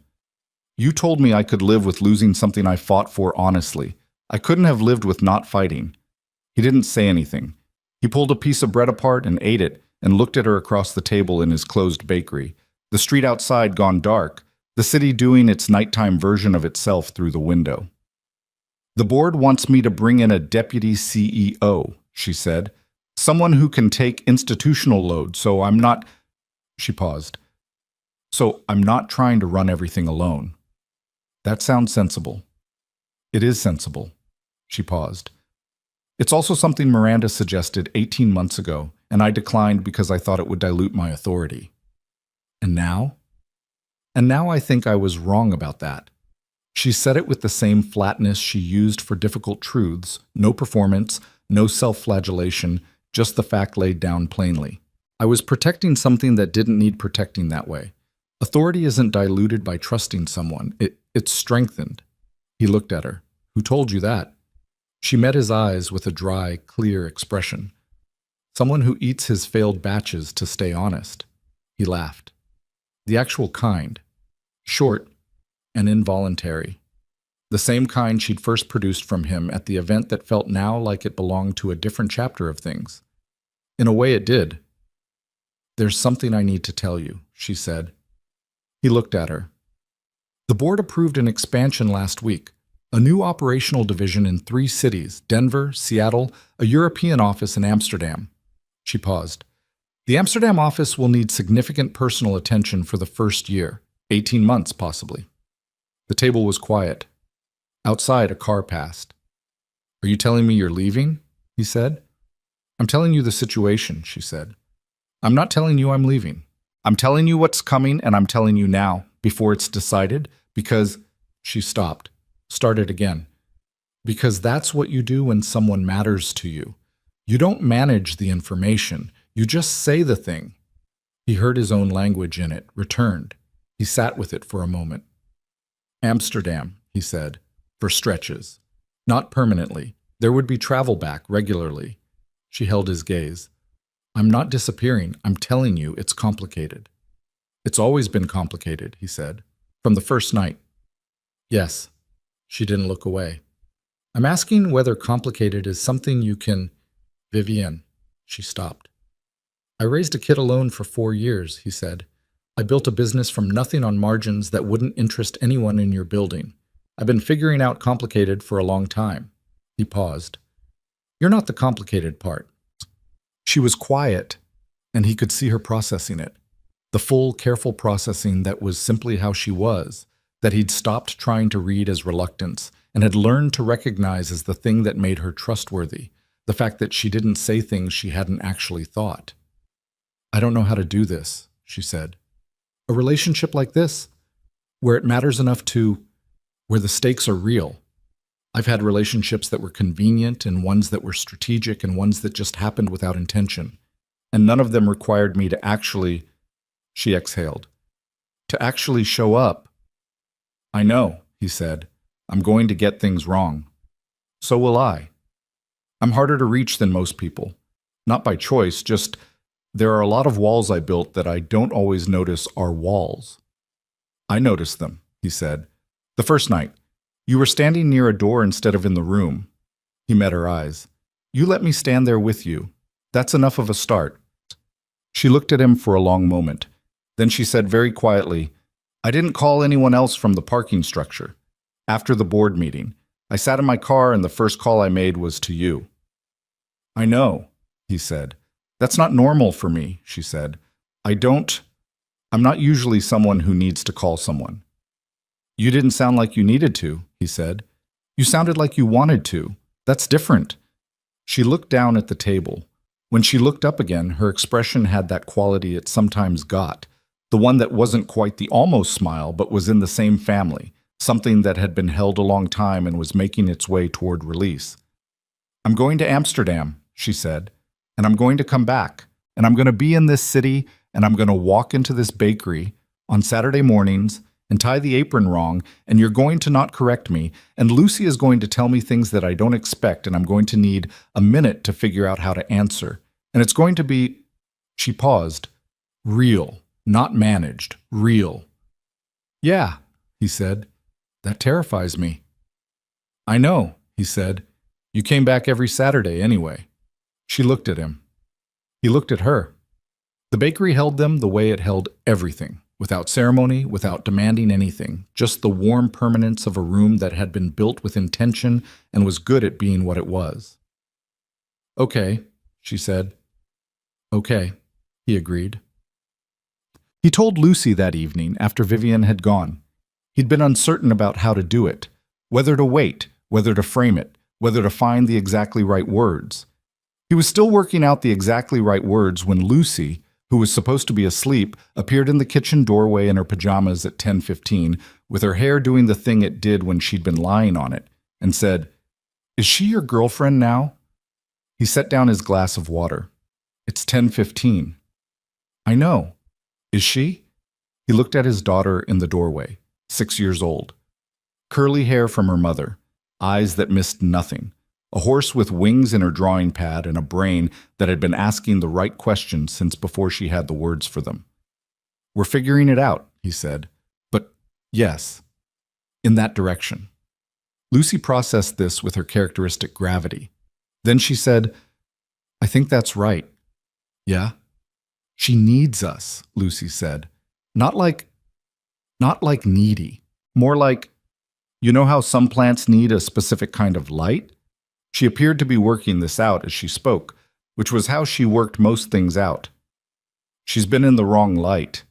He looked at his daughter for a long moment. "When did you get so smart?" "I was always this smart," she said reasonably. "You just didn't ask me the right questions." She turned back toward the hallway. "Good night." "Good night," he said. Second drawer. "I know where the socks live," she said, without turning around. He sat at the kitchen table after she was gone and thought about what Lucy had said. The wrong light. He thought about Vivian at the event, standing near a door because she'd worked the room enough times to know nothing in it would surprise her. He thought about the parking structure, the 40-minute pause, probably. He thought about an apron tied slightly wrong on 12 consecutive Saturday mornings, and a woman learning the difference between a proofing rack and a cooling rack and asking a 6-year-old what the horse's name was. He thought about Claire. He did this without bracing for it now, which had taken a long time. The ability to think about her directly without the thought arriving like something you had to prepare for. She was there, in the space of his thinking, the way she'd always been. Not an absence exactly, more like a particular quality of light, something that had been present so long it was part of how he saw. He thought she would have liked Vivian, not easily. Claire didn't like people easily. She was too precise for that, too intolerant of performance.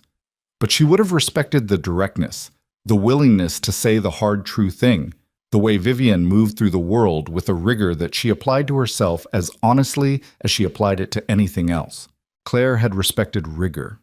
He thought about what Claire had asked of him in those last weeks when they both knew the situation and had chosen, together, to say the things that needed saying rather than pretend. She'd asked him to keep going, not to move on. She'd never said that because she was precise about language, but to keep going. To not let the life she'd loved watching him build go still. To let Lucy grow up in a house where her father was still moving, still reaching for things, still willing to walk through a door even when he wasn't sure what was on the other side.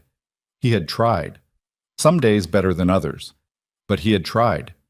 He thought, this is part of keeping going. He thought, she would know that. He went to bed at 11 and slept in the solid, untroubled way he'd been sleeping since the Saturdays had started, which was something he'd noticed but hadn't commented on because it felt superstitious to name it. He slept, and in the morning he got up and went to the bakery and started the ovens and put the dough through its first fold and waited for Saturday. 3 months later, on a morning in January when the cold had settled in properly and the street outside was ice-edged and the bakery windows were fogged from the warmth inside, Vivian arrived at 5:40. 3 minutes earlier than her previous record. She had a bag over her shoulder. Not the work bag, a different one, smaller, the kind that suggested she'd packed for more than a few hours. He didn't ask about it. She tied the apron slightly wrong, still always slightly wrong, and started the egg wash on the pastry shells without being asked because she knew the sequence now, had it in her hands the way repeated work, lodges itself in your hands. They worked through the early morning together, the easy parallel work of two people who've learned each other's rhythms. Lucy came down at 6:30 instead of the usual 7:15, too cold to sleep late, and sat on her stool and drew and occasionally offered opinions on the correct naming conventions for the bread in the display case, which she had decided were too boring and required renaming. This one, she said, pointing at the large sourdough round, should be called the big round. That's very literal, Ethan said. It's accurate, Lucy said. What's wrong with accurate? Nothing, Vivian said from the pastry station. I respect accurate. See, Lucy said to her father, Vivian agrees. Vivian is outnumbered, Ethan said. 2 against 1, Lucy said cheerfully, returning to her drawing. Vivian caught his eye across the kitchen with the full smile, the real one, the one that had come in fully after the almost smiles and had not retreated since. He looked at her, she looked at him. The moment was nothing. Flour on the counter, a 6-year-old renaming bread, the ovens running their steady warmth, and it was also, simply and completely, everything. At 8:30, during a lull between the early rush and the mid-morning drift, she came to the counter where he was restocking the display and said, I got the timing on the Amsterdam assignment. He kept restocking. When? March. First week of March. She paused. 8 weeks. He looked up. It's 8 weeks, she said. Not 18 months. The board and I restructured the timeline. The deputy CEO I'm bringing on, her name is Catherine. She's extraordinary. She'll carry the bulk of the operational setup. I'll go for intensive periods and return. She held his gaze. 8 weeks this time. Then home. He held the word. Home. You negotiated the timeline around... He stopped. Around things that matter, she said. Yes. She leaned slightly on the counter. I told Catherine that I need to be in this city regularly. She said that was fine. She said she'd wondered when I was going to start making that kind of decision. A pause. Apparently everyone could see it before I could. That's usually how it works, he said. So it seems. She looked at the display case, at the bread arranged there, and then at him. 8 weeks, and I'll call more than is strictly professional. Good, he said. And when I come back... She stopped. There was something in her expression that was not the full smile, but was something deeper than it, something that existed below the register of smiles, a steadiness, a settled quality, the look of a person who has located the place they were trying to get to and found it is a real place, not a projection. When you come back, he said, the apron will be here. She laughed. The real one, unguarded.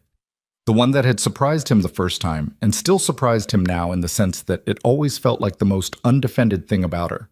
The laugh that proved there was someone behind all that architecture who was genuinely, unreservedly delighted by things. That's what I'm counting on, she said. There is something people don't tell you about the life that comes after loss. They tell you about the grief, the weight of it, the stages, the way it moves through you like weather. They tell you about the healing, in the language of arcs and processes, as though it is a project with a completion date. What they don't tell you is that the life that grows up around grief is not a lesser version of what was there before. It's not the substitute. It's not the consolation prize. It's a different life. It has the shape of everything you carried through the hard years, the decisions you made alone, the person you became under pressure, the things you learned about yourself when there was no one to share the weight. It has the texture of all of it. And when something good arrives in it, something unexpected, something that walked through the wrong door at the right moment, it arrives into a life that is already whole, not a life that needs to be completed. Ethan Mercer understood this not as a philosophy, but as a lived fact, the kind you know in your body rather than your mind. He'd built something in the years after Claire, not to fill the space she'd left, because that space had its own permanent dimension, and he'd stopped trying to measure it, but because building was what he did. The bakery, the mornings, the specific daily love of raising a child who arrived in the world with her mother's curls and her own particular clarity. He'd built a life worth living before Vivian came into it. That was the thing. That was the whole thing, actually, the part that made the rest of it possible. You couldn't offer someone a life if you didn't have one to offer. You couldn't let someone in if you'd been waiting for them to fill the empty rooms rather than simply living in them. Vivian understood this too by the time the Saturdays had stretched into months. Not the same way. Her rooms had been empty for different reasons, locked rather than hollowed. The architecture of a person who'd built every wall with intention and then forgotten how to find the doors. But she understood it. She'd started understanding it the night she'd said yes to the word lonely and hadn't tried to walk it back. That moment had been the first door. You don't find your way to something good by accident. You find it by being, slowly, over time, the kind of person capable of recognizing it. By doing the unglamorous daily work of staying open when it would be easier to close. By ironing your shirt twice before an evening you half decided not to attend. By walking down the wrong hallway and being honest enough when someone gives you an opening to just say the true thing. These were not grand gestures, that was the point. Grand gestures are easy. They exist in a single defined moment. They require a single burst of courage. They're over when they're over. The daily work is harder. The daily work is choosing again and again to remain in the room rather than stand near the door. To say the thing rather than almost say it. To let the apron be tied wrong rather than maintain the performance of having everything correct. Lucy knew all of this before either of them put words to it, because children are close to the ground and can feel things that adults have learned to rationalize away. She knew it when she sat across from Vivian at the window table and told her about curly hair. She knew it when she told her father he should be nicer to himself. She knew it in the horse with wings and business suit, which turned out not to be an abstract portrait of Vivian, but was, according to Lucy, a self-portrait, because she planned to have wings and also run a company when she grew up. And these two things were not in conflict. When Ethan tried to explain this to Vivian, Vivian was quiet for a moment and then said, "She's going to be extraordinary." "I know," he said. "It's going to be terrifying." "Already is," he agreed. The morning Vivian left for Amsterdam, she came to the bakery at 5:30, earlier than she'd ever come. Earlier than she needed to, given that her car was picking her up at 9. She simply came because the bakery was where she came now, when she needed to be somewhere real, and the airport and the flight and the 8 weeks of Amsterdam ahead of her required, first, something real. Lucy was still asleep. Mrs. Okafor was in the apartment, settled in for the morning. Ethan had been up since 4, had the ovens going, had the sourdough on its last proof before the morning bake. He let Vivian in through the side door and handed her the coffee, and she stood in the kitchen in the early dark and drank it, and didn't say much. That was all right. He didn't need her to say much. He understood by now that her silence was not absence but presence. The way she was most purely, there was often when she wasn't performing being there. He worked. She watched and occasionally helped, and the morning moved through itself in the familiar way. The ovens, the timers, the smell of the first loaves coming out, the particular moment when the crust sets and the color is right, which was one of the things he loved most about this work. The daily small confirmation that the thing you knew how to do still worked. At 8, Lucy appeared. She had known the morning was significant. Ethan had told her the night before, had sat with her and explained the 8 weeks in a way that was honest without being heavy. And she came into the kitchen with her hair down and her face still soft from sleep and went directly to Vivian and hugged her. Vivian, who had not expected it, or perhaps had expected it and still wasn't fully prepared, put her arms around Lucy and held on. Ethan watched from across the kitchen. He thought about a woman standing near a door. He thought about a 6-year-old's feet cold against his legs in the dark of a Tuesday morning. He thought about flower delivery guys and duck aerodynamics and wrong hallways and a tablecloth made of cotton that wrinkled honestly. He thought about a parking structure, a small sourdough loaf wrapped in paper, an apron tied slightly wrong for 12 Saturdays and then more Saturdays than he'd counted. He thought, this is what it looks like. Not the cinematic version, not the version with a score and the lighting arranged to tell you this is the moment. Just a woman holding a 6-year-old in a bakery kitchen at 8 in the morning, everyone slightly flour-dusted, the ovens running their patient heat. This is what it looks like. And it's enough. And it's more than enough. It's the whole thing. Lucy pulled back and looked at Vivian with the directness that was her permanent mode. 8 weeks, she said. 8 weeks, Vivian confirmed. and then back, and then back. Lucy considered this and appeared to accept it as a fair accounting. Okay, she said, I'm going to draw you something. For your office in Amsterdam. She turned toward her drawing corner. It's going to be a horse. With wings, Vivian said. Obviously, said Lucy, already pulling out her pencils. Vivian turned to Ethan. He crossed the kitchen and stood in front of her, and she looked at him the way she'd been looking at him for months now, with the full weight of it, nothing withheld. 8 weeks, he said. 8 weeks, she agreed. Call when you land. I will. He took her face in his hands, gently, briefly, the way you hold something you're not worried about losing but want to feel the weight of anyway. And she reached up and put one hand over his, and they stood like that in the warm kitchen for a moment, flour on both of them, Lucy narrating the horse's wing structure from across the room. Then he let go. She straightened her coat. She went to collect the drawing Lucy was already pressing into her hands, a horse, wings wide, hovering over what appeared to be a city skyline, labeled in 6-year-old handwriting, for Vivian Amsterdam, come back. Lucy. She looked at it for a long time. Then she folded it carefully and put it in the inside pocket of her coat, close. At the side door, she turned one last time. She looked at the kitchen, the ovens, the proofing racks, the flour on every surface, the handwritten schedule on the wall, Lucy already starting a second drawing at her stool. She looked at Ethan. Thank you, she said, for the wrong hallway.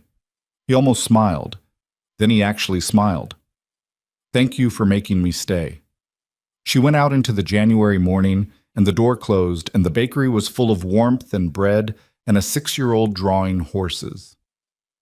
Later, months later, in the way that later always arrives before you fully register the distance traveled, Ethan would try to explain to Marcus what it had been, the whole thing, from the wrong hallway to here. Marcus, who deserved the explanation because he'd been there at the beginning with his worried face and his warnings about moving pieces, listened over bad coffee at the same diner with the unchanged menu. So what is it? Marcus said. What's the thing you figured out? Ethan thought about it. Nothing I didn't already know, he said. That's the thing. I already knew all of it. You show up, you say the true thing, you do the daily work even when it doesn't feel like it's adding up to anything. You let people in when they're worth letting in, and you trust yourself about which ones those are. He paused. The only thing I'd add is, walk down the wrong hallway sometimes. Don't always go where you planned.